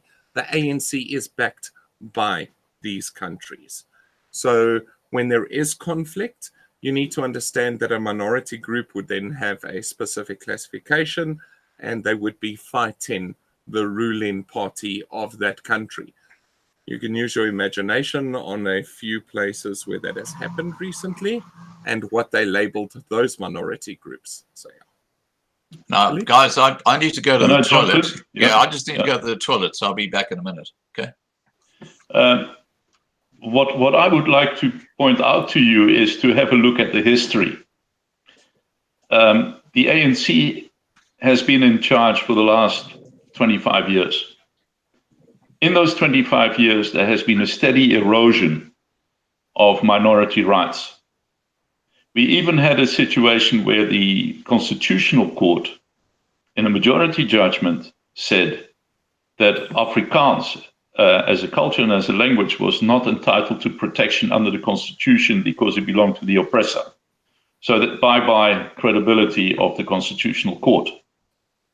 The Constitution itself actually says something very different, but be that as may. Nowhere in the last 25 years has any nation, anywhere in the world, including the UK, made any effort whatsoever to stop this treatment of the minorities. Nowhere. You could not do what the ANC government has done in any other nation and get away with it without international criticism. You can in South Africa, and they did in South Africa, and they still do in South Africa. Where does a president get away with dancing up and down on TV in a State of the Nation address and says, kill the whites, kill the farmer, one settler, one bullet? If that is not an outright threat to communities, I don't know what is. No one said a thing. Where do you get a sitting state president stating that his aim has been to boil whites like frogs since 1993? And if he turns up the flames a little bit too high and they get skittish, he turns it down until they settle down, and he'll boil them until they die. No one said a thing. The president told Prime Minister May a few months ago that he was going to take properties away from whites without paying for them. May actually agreed with them and gave the man £90 million for his trouble. Do you really expect the UK to step in and come to your assistance? They will not. They will not. They've seen a steady deterioration of the health services, of the education services, of basically the whole infrastructure. They are well aware of all the wholesale larceny and theft and corruption that's been going on since Mandela got in. The most recent thing is Zinzi Mandela in Denmark, who is stupid enough, and she is the spokesperson for the South African government. She is the South African government's voice. She's the ambassador. Crazy. And she stated there that, well, some pretty grotty stuff, and that Chris Barnard learned the skills for a heart transplant from his gardener. And no one has done anything about it. I don't think that you should expect anyone to march in a hurry and help you with soldiers or extricate you from South Africa. Nothing has happened to date. It's been tolerated. No one has said anything about it, not even when President Trump got lied to by Ramaphosa. He had things to say about it, but there are no sanctions. I think it is basically expected. Have a look at what happened in Rhodesia when Mugabe soldiers in Matabeleland massacred thousands and thousands of their opponents, shot them dead, killed them, with British troops watching from just behind them. No one did anything. So I really would not hold my breath. And it is, as Dwayne says, it is an elected government. The elections were free and fair. People voted for what they're doing. They're doing nothing now that they haven't done before. It's not a huge surprise. It is business as usual. I wouldn't hold my breath for anyone to come to your assistance. Not anyone. And if it becomes a Hutu-Tutsi affair, you are, in fact, a Commonwealth citizen. There may be some assistance from the United Nations when it becomes an outright genocide, but it isn't a genocide. It's not. There is a huge number of murders. There are farmers targeted. There are whites targeted. The number of murders is horrific, but it is not a genocide on the scale of what we saw in Rwanda or in other places. Just on that so point, I don't think anything is going to happen there. No, I disagree with that point, Philippe. We have called it on this channel severe persecution of the minority groups. That I agree with. That is true. That is true. Oh, yes. But genocide, when you basically have to run with what you carry on your back and walk into a hospital ship to escape someone with a panga behind you, that is not happening. Yeah, we haven't lost thousands of people in a week or in a day. We've lost thousands of people over the years. That is murder, that is crime, that is persecution, it is willful, it is awful. But it is not enough for anyone to step in. Philippe, reality. Let Dwayne speak on this. Hang on 10 seconds. We haven't lost 1,000 people over a few years. We lost 1,875. That's last month alone. That's by and this is by the actual mayor of Cape Town, is then referred to, or internationally they refer to such murder or the scale of murder as a war zone. Remember, we had the private chat about it. It's not our statement, it's the mayor making that statement. So this is South Africa's, if I'm not mistaken, this is South Africa's mayor that made that statement of 1,800. We just got reports over the past 2-3 days of, well, Scott, didn't you publish something on the trucks? Yeah, absolutely. Yes. Just how on that, the trucks are just being targeted. Yeah, just on that situation with the fellow in the Cape, it wasn't actually the mayor. It was a member of parliament who actually said it. Okay, my Cape. mistake. I apologize. It was Alfred something. I've forgotten what his surname is now, but it was certainly someone who's politically in the top echelons who actually. Most of those people were not white. They were coloureds. They were not white. Yeah, absolutely. So we're talking here about white genocide. No. Minority. Yeah, we're talking about a war zone. Yeah, but this is gangsterism. These are gangsters in a turf war.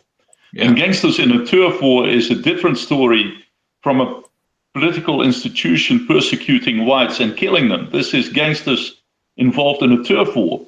Yeah. And that is criminal in nature. Yeah. And yes, it may look like a war zone, but it's certainly not it's certainly not persecution by the sitting government if gangsters murder each other. Yeah, totally taken on board. I see that. But now, hang on, Scott, what's the difference between them doing it and them doing nothing about it? I mean, do you know what? I can... well, no, hang on. we had a film where a guy was being attacked at an ATM, and everyone just sat in their cars, lifted their hands, and quickly sped off. Yeah. I mean, It's come crime. on. Grow a Crime. pair, climb out the car, go and help the bloke. I mean, what? They would have had 3, 4 to the 2 guys that were attacking him, and it's just using a bit of grey matter. Fine, yes, you can get injured, and yes, you want to stay within the confines of the law and all within good reason. Fair enough. But there's just no excuse for what's happening in South Africa. Well, can I just speak on that, Dwayne? Because there was a case that happened only the last couple of weeks down on the South Coast, where a friend of a family member parked the little truck on the side of the road so he could take the dog to the beach. Yes, and when he came back, there were 15 Africans with pangas attacking the truck and trying to break into it. And he saw that some of them talked to these African women who had actually seen him go down onto the beach. And he was kind of hidden from what was happening. And he saw 4 of these guys hide in the bushes on either side of the track that he was expected to come up in, because he had a gear brake, so they couldn't actually break into the car. If they broke into the car, they couldn't actually use the steering wheel. And he got on his phone and he phoned the fellow who actually sent me this email with all this information. And they came down with a pellet gun and with a big stick to, confront these guys who were attacking the truck. And they got there quite quickly, and the guys were still there attacking the truck. And they got out of their car and they confronted these guys and they told them to get the hell away from the vehicle and so on. Next thing they know is that these guys were actually municipal workers from that particular municipality on the South Coast. And they had lodged a complaint that he had been using the K word, and they wanted him to go before the courts for racial abuse. This is a true story. It's in the papers. This is how they turn things around. No, well, do you know what? How does the panel beater then come forward with how much was it? $6,000 or $5,000 or whatever it was? How does he come forward with damage to the vehicle if everyone was sitting on the grass singing Kumbaya? They weren't sitting on the grass peacefully, because if they were sitting on the grass peacefully, the car would not have been damaged. I mean, it's and people actually eat this up. And this is what's broadcast in the main news. And this is what's accepted. People are blindfolded and it's just accepted. I want to jump into another question that was posed here, Scott. Yeah, sure. Pablo said, why is everyone encouraging people to leave South Africa? And why not to fight instead? Do you want to answer that, or can I answer that? You answer it. Okay. Okay, so the whole idea is not to fight. Boerlegioen, Zuidlanders, everybody. It's not to fight. That is the end goal. If we could come out of this with no conflict, with... My wife gets asked, what if we're prepping for all of this and you never ever actually need to use your preps? And her reply is, well, then I've achieved my goal. We've achieved our goal. South Africa has done something right. If you never ever need to use your preps, that is first prize. It's not a case of staying and fighting in South Africa. It's a case of sustaining your family. Now, no South African needs to excuse themselves for saving their family. No one. Well, actually, no one worldwide. People that have brand new little newborn babies, how are you going to stand in front of that father and tell him, stay in the country and fight, when he's got a newborn child in his home? You can't. Every case is different, and every case for its merits, and each case assessed by the parents within that home. That's the way I feel about it. So it's not a case of us encouraging people to leave, or actually any group encouraging people to leave. People naturally want to avoid the conflict, which is very natural, very normal, and very right. Some are not able to leave and they want to stay, or some just want to stay. So in their circumstance, it's their decision. I know lots of families that have children that are out of the house. They do not want to go anywhere. They have their farm, they will stay on their farm, they will defend their farm. And that is their standing point, it's their right. I have nothing to say against it. But isn't that the same for the person that wants to save his new child? I think it's the same. Well, can I jump in there? Just let me go first, Philippe. Can I just? I just need to run, Scott. I'll chat to you guys okay. Now, look, I think that everybody would agree that the Bantu nation, when they get in gangs, have demonstrated how violent, how there's absolutely no moral fortitude at all when they're attacking someone. And it doesn't necessarily need to be a white person. The way they necklace their own people, you know, the violence, it's absolutely appalling, and it's not seen anywhere else in the world, the sort of things that they do, the way they torture farmers. I mean, it is just absolutely appalling. And that is, I think, a huge factor that's been totally overlooked by the rest of the world. This is not normal crime. This is crime done with vengeance, with violence, with the intent to cause maximum pain. You know, this is not a normal community that's coming out and attacking minority groups like the whites. And that, to me, is the really big issue here. Sorry, Philippe, over to you. Yeah, thanks, Scott. Yeah, now here we go. I don't know how old you are. I don't know if you've ever served. From your question, I doubt that you have. Now, I'm not even sure that you have a firearm.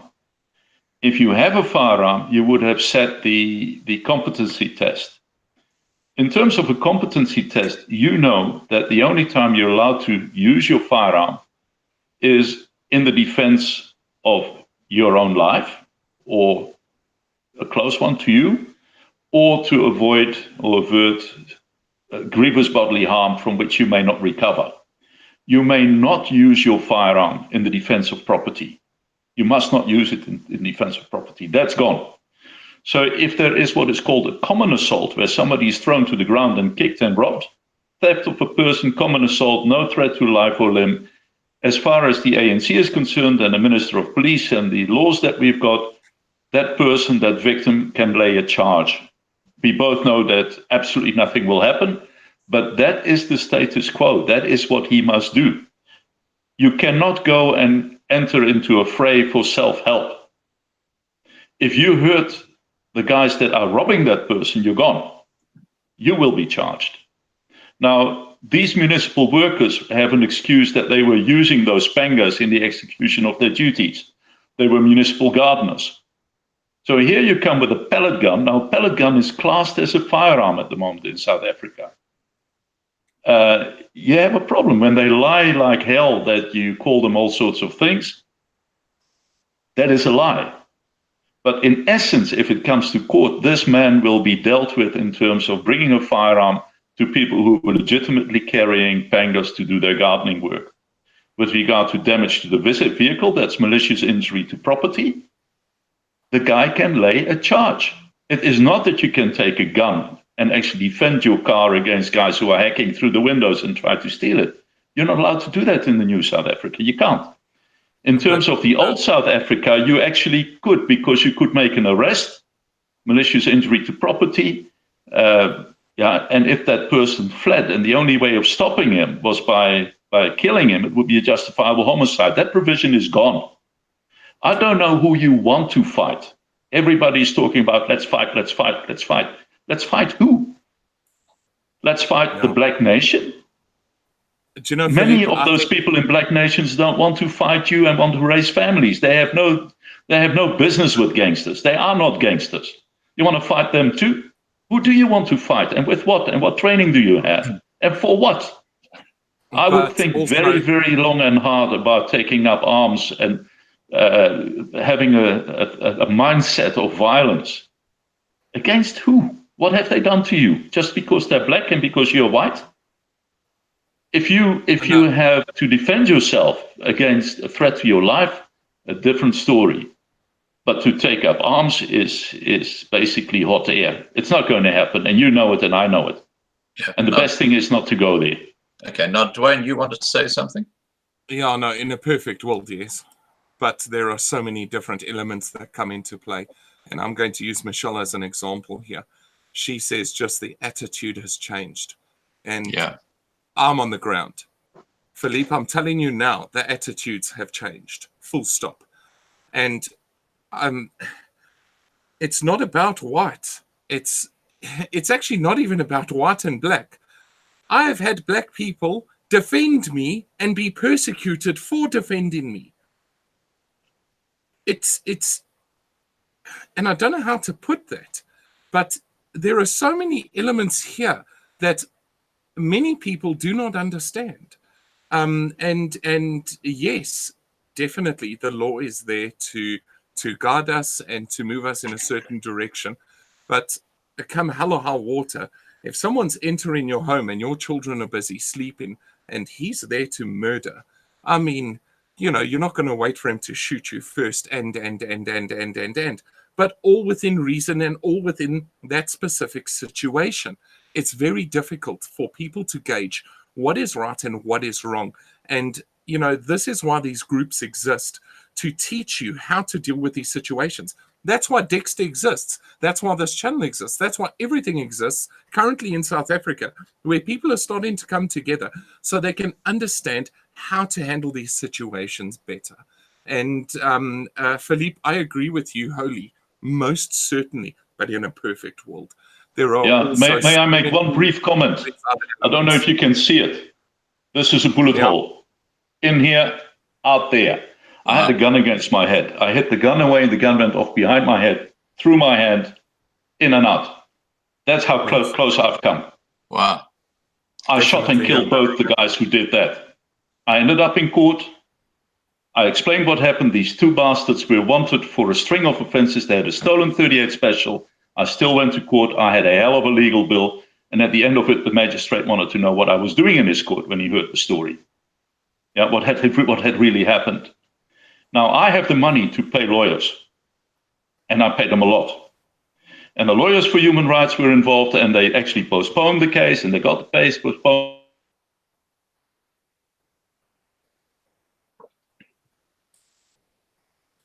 I don't know if you have the money. Do you want to go there? I've been very close to the coalface, and I've been shot. I speak from experience, and I have no qualms defending myself, and I've done it. I've also served in the police. I've done the necessary there as well. I'm not a snowflake by any means, but I'm telling you now, the way the laws are, you want to go to a court now, when two people are sitting 18 years for something they haven't done, on the evidence of a witness who was deemed to be a totally unsatisfactory witness by the judge because he kept changing his story. The same witness then said that he wasn't even on the scene and actually was drunk at the time, wasn't anywhere near there. And the police identified that man as a serial witness and a liar, a habitual liar. In any other country, in the first place, you wouldn't be found guilty on that quality of evidence. But in any other country, when appeals are made, you would be released on bail, and then the whole case would be reheard and retried, and it would be out the window. Not this case, because he would look bad. The judge would look bad, and he said, I don't grant leave to appeal. So now they have to petition the judge president. You really want to go to court as a white man with that sort of stuff happening? Be my guest. I don't. Yeah. Now, I have a question here from Jaco. He says, at Loving Life, Scott, can you ask if there is anybody that has know-how to assist in creating a Bitcoin wallet on your Loving Life platforms? We've created a BitTube and BitTube. There's two different platforms for Loving Life. Jaco, I know absolutely nothing about Bitcoin at all. I've never gone there. I like to stick to something that's real, like gold and silver. Anyone here have any comments about Bitcoins, anything like that? May I make a comment? Yeah, please do, Philippe. Yeah. Jaco, I don't know why you want Bitcoin. I'm not going to ask you. But you may find that you're allowed to take R1 million per annum out of the country. And if you have a tax clearance, you can make application to the Reserve Bank to take 10 million out. And you don't need to smuggle it. You can actually legally transfer that money into any other bank account or get it in traveler's checks or whatever you want. And that is real money. There are cleared funds, and you can do with those funds as you please legally. You can take it overseas, open, if the jurisdiction allows you to open an account, get a bank-to-bank transfer. You're not at risk, can't be hacked. You get a good exchange rate. If you want to take money overseas, use the legal avenues, because that is available. With all the crap that the ANC has done, that is one thing they have actually done very well. You can take R1 million out. I don't know how much you want to take out. Legally, take it with you. You can deposit it. You can withdraw it. No one is going to charge you. There is no evasion and avoidance of any laws, but that is for you. If you want to go into Bitcoin or any others, you can Google it, and actually they'll tell you what to do. But you can take a lot of money out. I don't know how much money you have, but R1 million per annum per person. If you've got a wife or a partner, she can also take out R1 million. Virtually no questions asked. And if you really want to take out a lot of money, up to 10 million, just with your Reserve Bank clearance, and your bank basically act as the agents for the Reserve Bank. So there is a lot you can do without any shenanigans, if that's what you're thinking of. Now, Justin's asked, question, thoughts on making a WhatsApp group to help keep people updated and inform people on current affairs history at Loving Life? Yes. Okay. So what Justin needs to do, Justin, you can drop me an email. Yes, that is in the pipeline. We have discussed that between the TLM, and we did agree that this is one of the platforms that we would like to entertain and open up to. Justin, if you'd like to get involved, most certainly. If you want to hit something like that up with us, we're definitely all game for it. If you'd like to contact me, I have IM'd you. You can just see my email address there.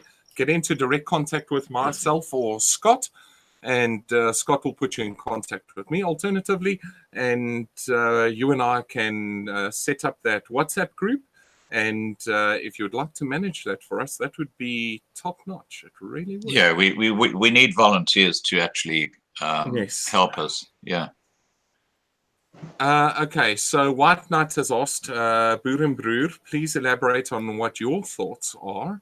What's changed on the ground? What are your views, feelings, etc., etc., etc.? What's happening in your side of the town? Okay, so I am in Gauteng.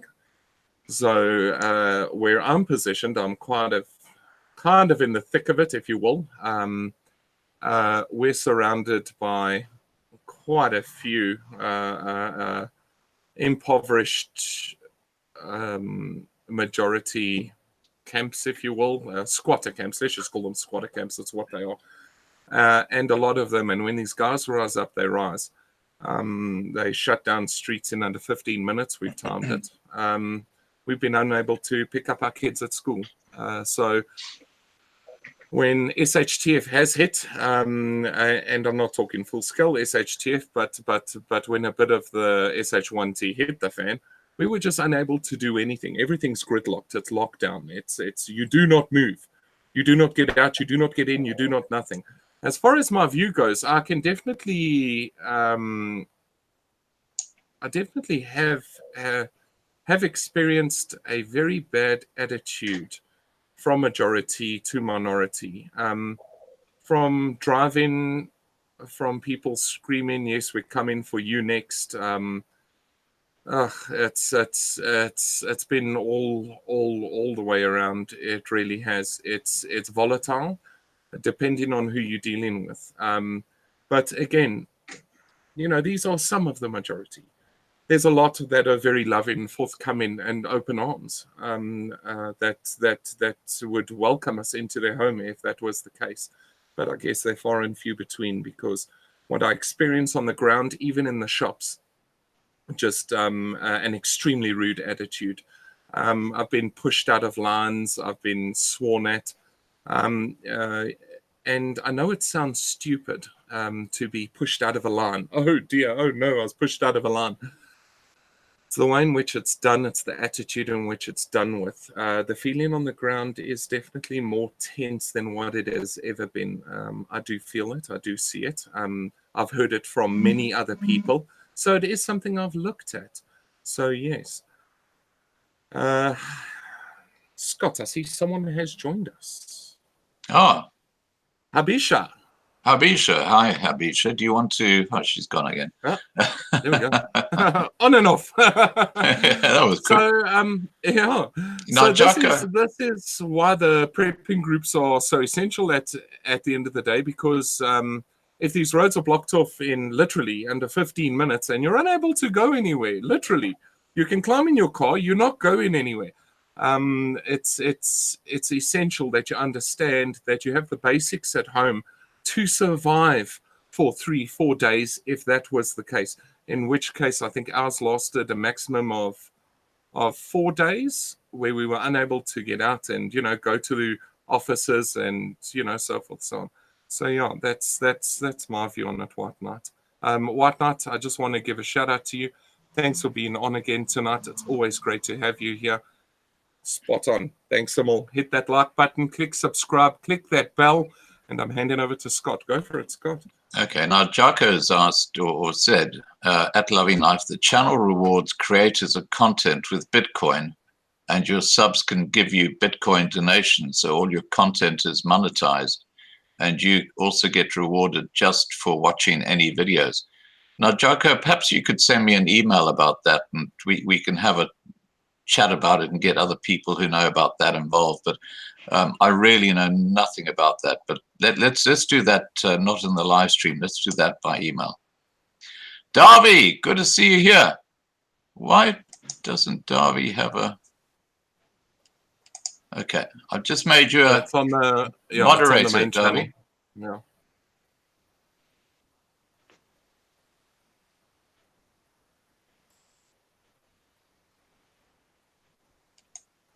No.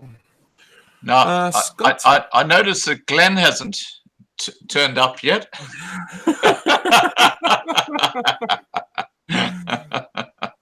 Yeah. I'll rib him about that on Friday when I see him at lunch. Video, please. Videos. I would love to get a video of Glenn.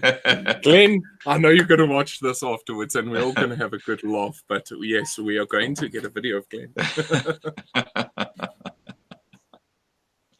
All right. Are there any other questions anybody would like to ask?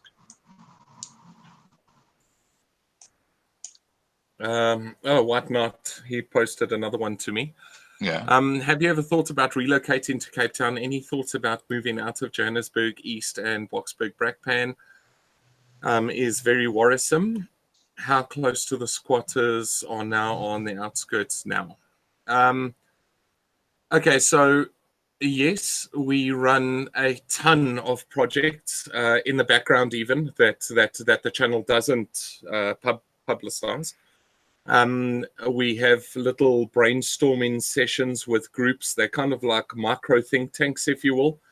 And I use one specific person, local actually. He's in Midrand, as a sounding board a lot, and he's given me a lot of direction. And when we all get together as a team, we really are a bit of a micro think tank on what we're doing and where we're moving and how we're moving. And we've assessed numerous projects and numerous placements and so forth, so on. But there's, for me personally, there's a lot more that comes into play, White Knight. And it's not something I can talk about, but there's a lot more that comes into play. But yes, we have looked at other parts of the country, but you know, crime is everywhere. Let's be honest. Even if you look at an international platform, crime is actually everywhere. It's just, you know, when you go to an international country, you're not being directly persecuted. That's the difference. Whereas in South Africa, sorry, can I jump in? No job. Go for it, Philippe. White Knight, hi, I've seen your name many, many times, and welcome back, Boot. White Knight, I lived near Pretoria, near the very infamous Deep Sloot squatter camp. And that became a war zone of note. And we had 6 attacks in 5 weeks years ago. I moved to Durban. I had enough. The last one was really pretty bad. They just went from small holding to small holding and did horrible things. We lived in relative peace in Mhloti, just north of Durban. And then in 2008, my aunt, who lived in Franschhoek, was gang raped by 3 blacks and then butchered with a hammer. These 3 guys were out on bail. They were actually out on bail. They found her computer in the house of one of them on a bail address check. They were arrested. She had the skin of these bastards under her fingernails. So there is actually ample DNA evidence. Plus, they actually admitted it. Not one of them is in jail. Not one. Oh, wow. Which is when we called it a day. That's when we decided to set up practice somewhere else, and we were received with open arms. I stuck around South Africa for a very long time. I dealt with the worsening of attitude, what Dwayne talked about in banks, in queues, the arrogance, the hostility. You take it in your stride. We had issues there as well with stone throwing on the main freeway, main highway. We had lots of incidents. Other family members on farms were attacked and shot. They didn't die, but they were wounded quite badly.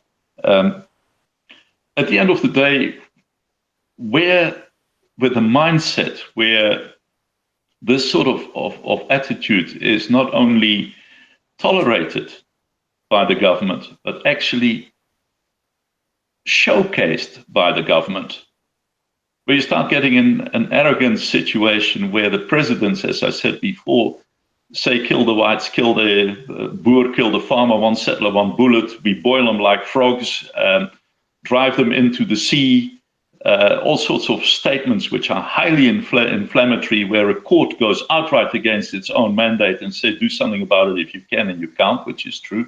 That sort of arrogance is down from the top all the way to the bottom.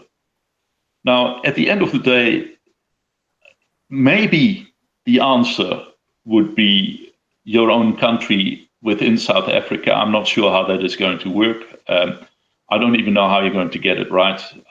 To me, that was a non-starter. And we decided we had enough. We come back to South Africa all the time. I still hunt there. I love the country. I hunt there.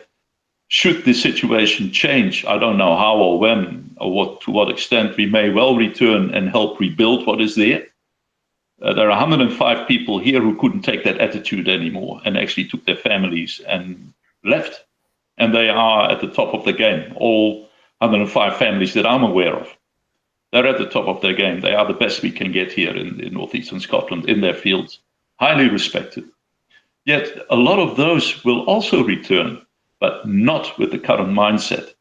And this mindset and this change of mood is something you cannot fight, because it comes all the way down from the presidency and from parliament, where a member of parliament of an opposition party on TV openly states that they haven't called for the slaughter of the whites for the moment, and gets away with it. That is a mindset that goes so deep and so far that you have to live with it. And my view is, I will not break any law. I won't. I would like to at times, but I won't. I have firearms. I certainly will not pick up a firearm to go and fight anyone or do anything. Certainly not something unlawful. I know the laws. Much as it may make my blood boil, I will not break the law. I will have to grin and bear it. And that is the cost of doing business in South Africa when you're there. That's simply the way it is. You can't change it. Would we come back, as I explained? Maybe. Yeah, if things really change and the mindset changes all the way from the top. It's unlikely, because look at what they're doing. Yeah, they're irritating us, and every time they get picked up with some other malfeasance or corruption case or something which is embarrassing or incompetency case with the infrastructure, they lash out at whites. Every time they open their mouth, they come up with a knee-jerk reaction which is aimed to infuriate the whites. Property rights, school rights, training rights, BEE, to take the spotlight away from themselves. So that mindset is what drives the interpersonal reactions in South Africa. And that is government policy. So how far you can change that mindset, I don't know. As I said, I live in peace here. I have no intention of breaking any laws in South Africa. I'm beyond it. I will not put my firearms at risk that are licensed there by breaking the law, by doing anything even remotely unlawful, because I don't stand a chance. Because of this, I don't stand a chance. It isn't worth it. So you either grin and bear it, or you leave. Yeah. You leave. Philippe, I don't know how to put it. Philippe, can I take over for a second here? Absolutely. Chris Badenhorst has asked you a question. He says, please ask Philippe to cover the possibility to emigrate with opportunity, taking business with rather than seeking a job. Well, we did. We set up a couple of practices here. You would still need to show cause that you are able to support yourself. And again, you've got, if you're going to employ people, a number of countries will welcome you with open arms. But if you want to set up a business, have no means to support yourself, and have no ancestral rights or outright visa rights, countries will still not have you.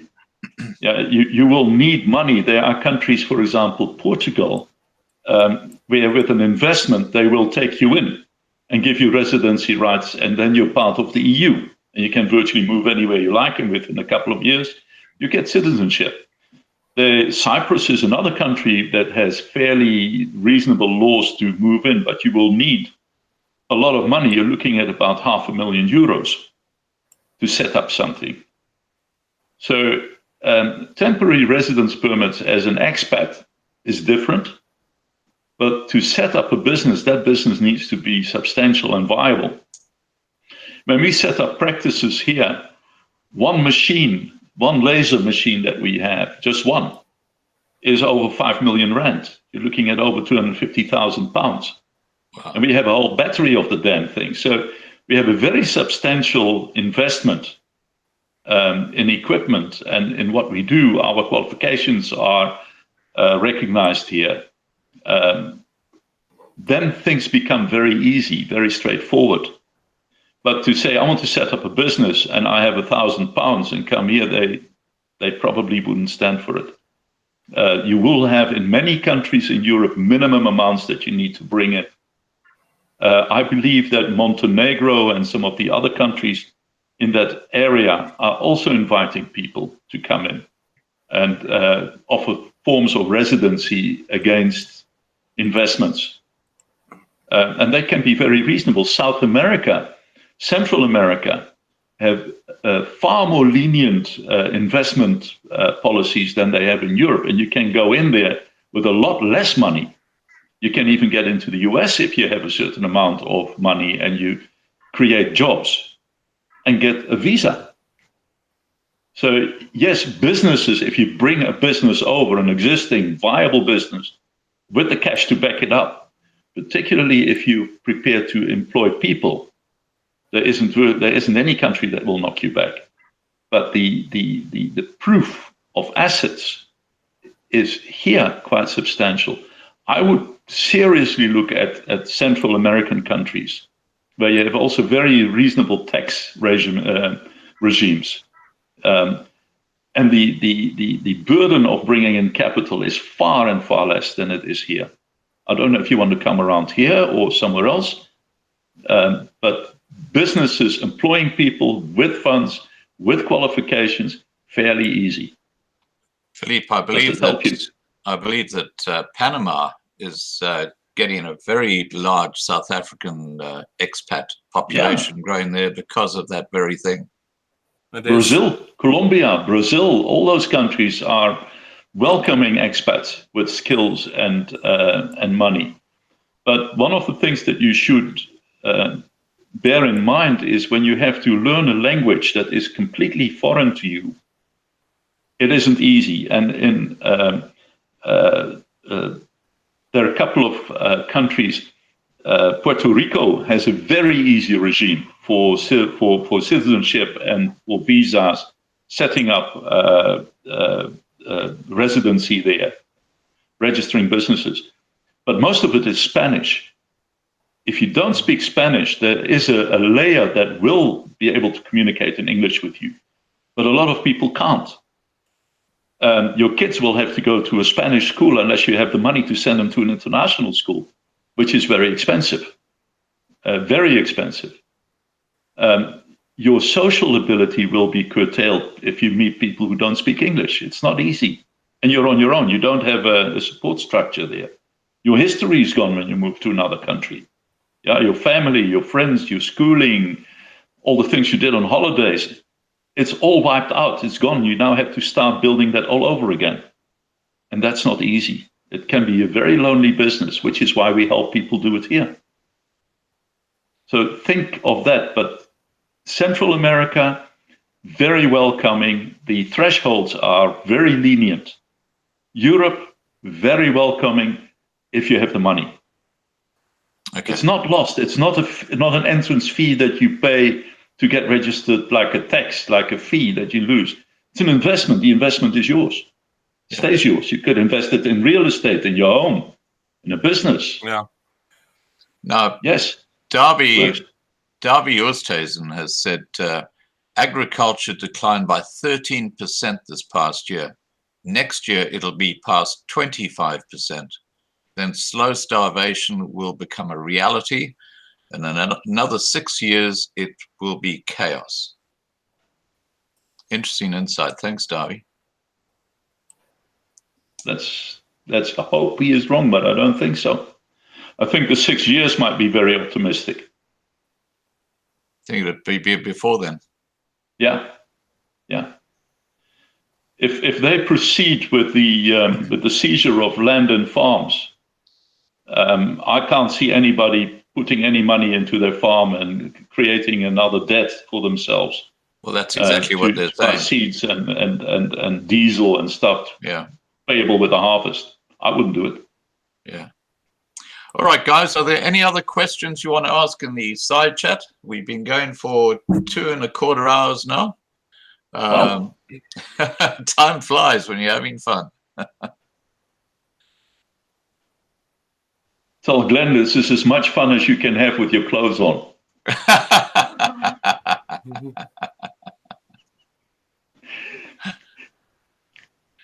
You know, he's probably watching in his bedroom and saying, "Shut up!" Blushing.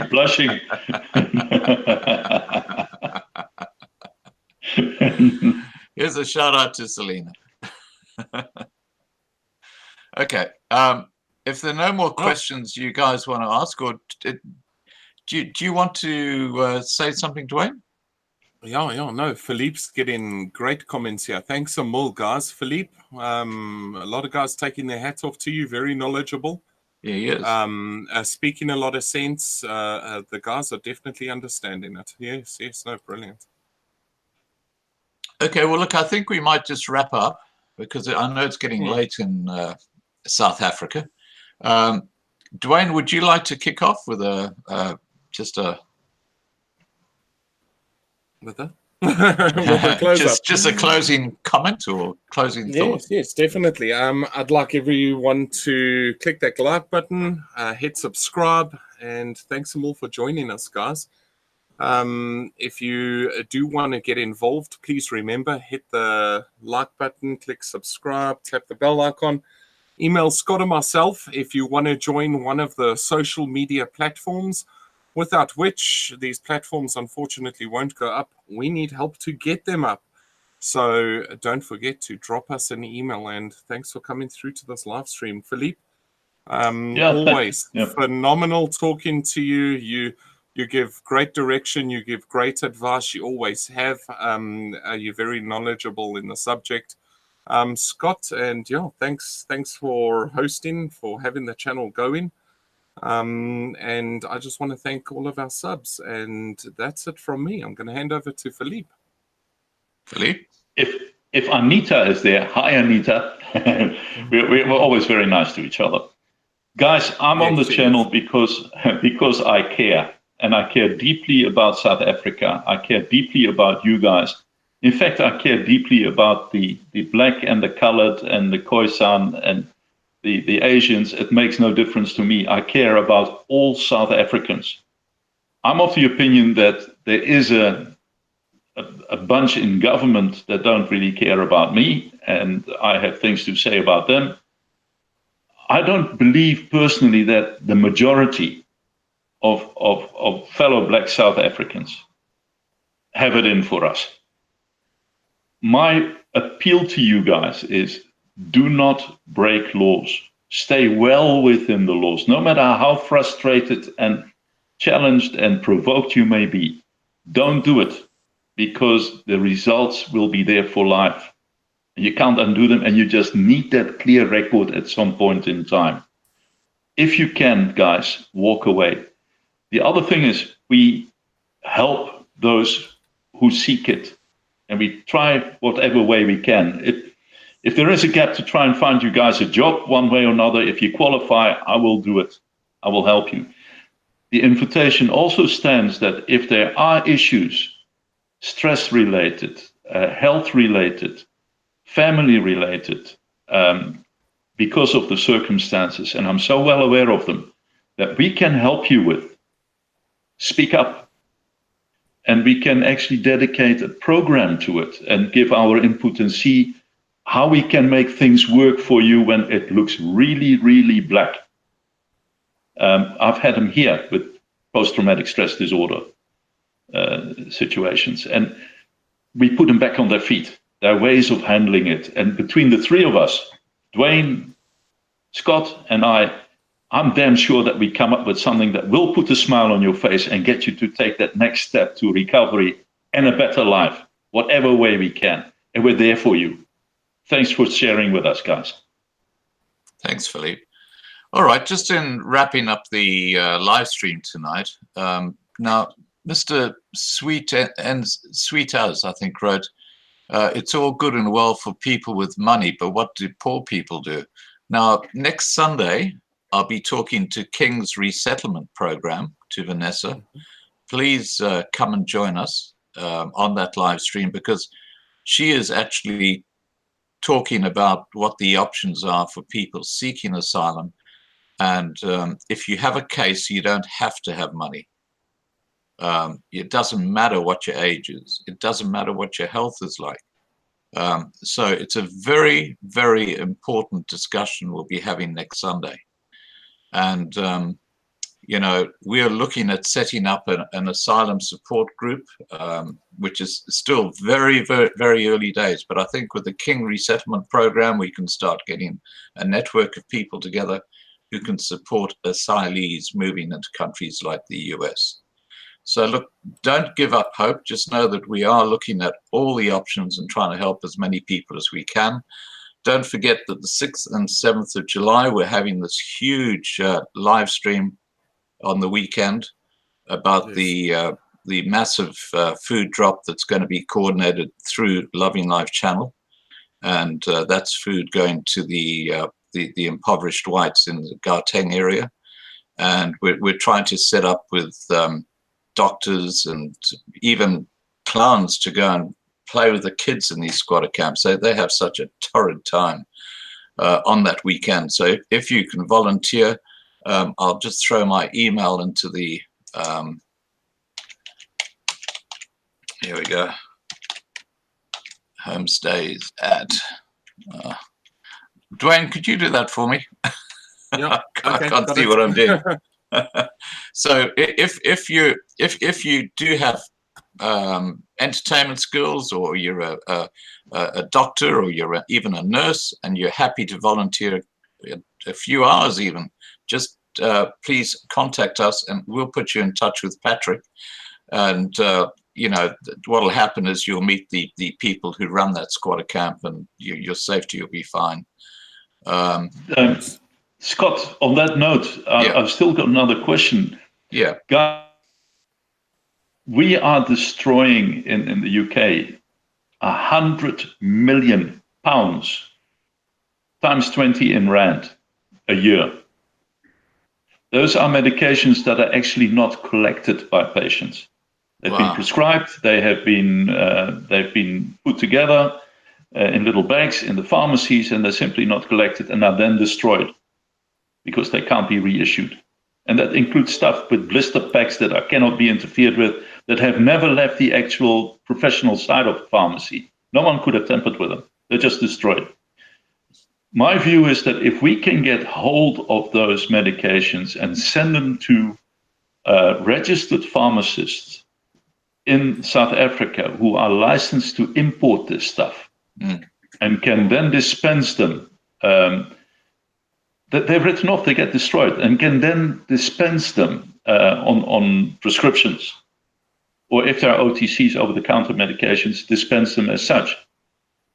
I've asked before if somebody would be interested in assisting to get all the paperwork done with customs for imports and the registration of the imported drugs. They're licensed drugs. They're sort of worldwide accepted drugs. Then we can actually provide services to whites in squatter camps who otherwise could not afford these medications. And I've actually heard nothing, and this goes back months, and it's not the first time I've asked for it. I can't do it from here. I need someone there who can relay, who can do the paperwork and work together with customs to get this stuff done, who can store it. Yeah, they need to be stored properly in terms of the legal requirements. And then we can give a whole lot of money to people who need help, kids who need help. But I can't just send medication from here. There is a huge amount of paperwork, and it's got to be done according to the book. So there is a pharmacist, a registered pharmacist, listening who could provide assistance so that we tick all the boxes with customs. When we export from here to there, it gets imported, it gets registered in the proper registers, dispensed in keeping with the provisions of law. We can help. There is a fortune lying here for people's health that we can help with.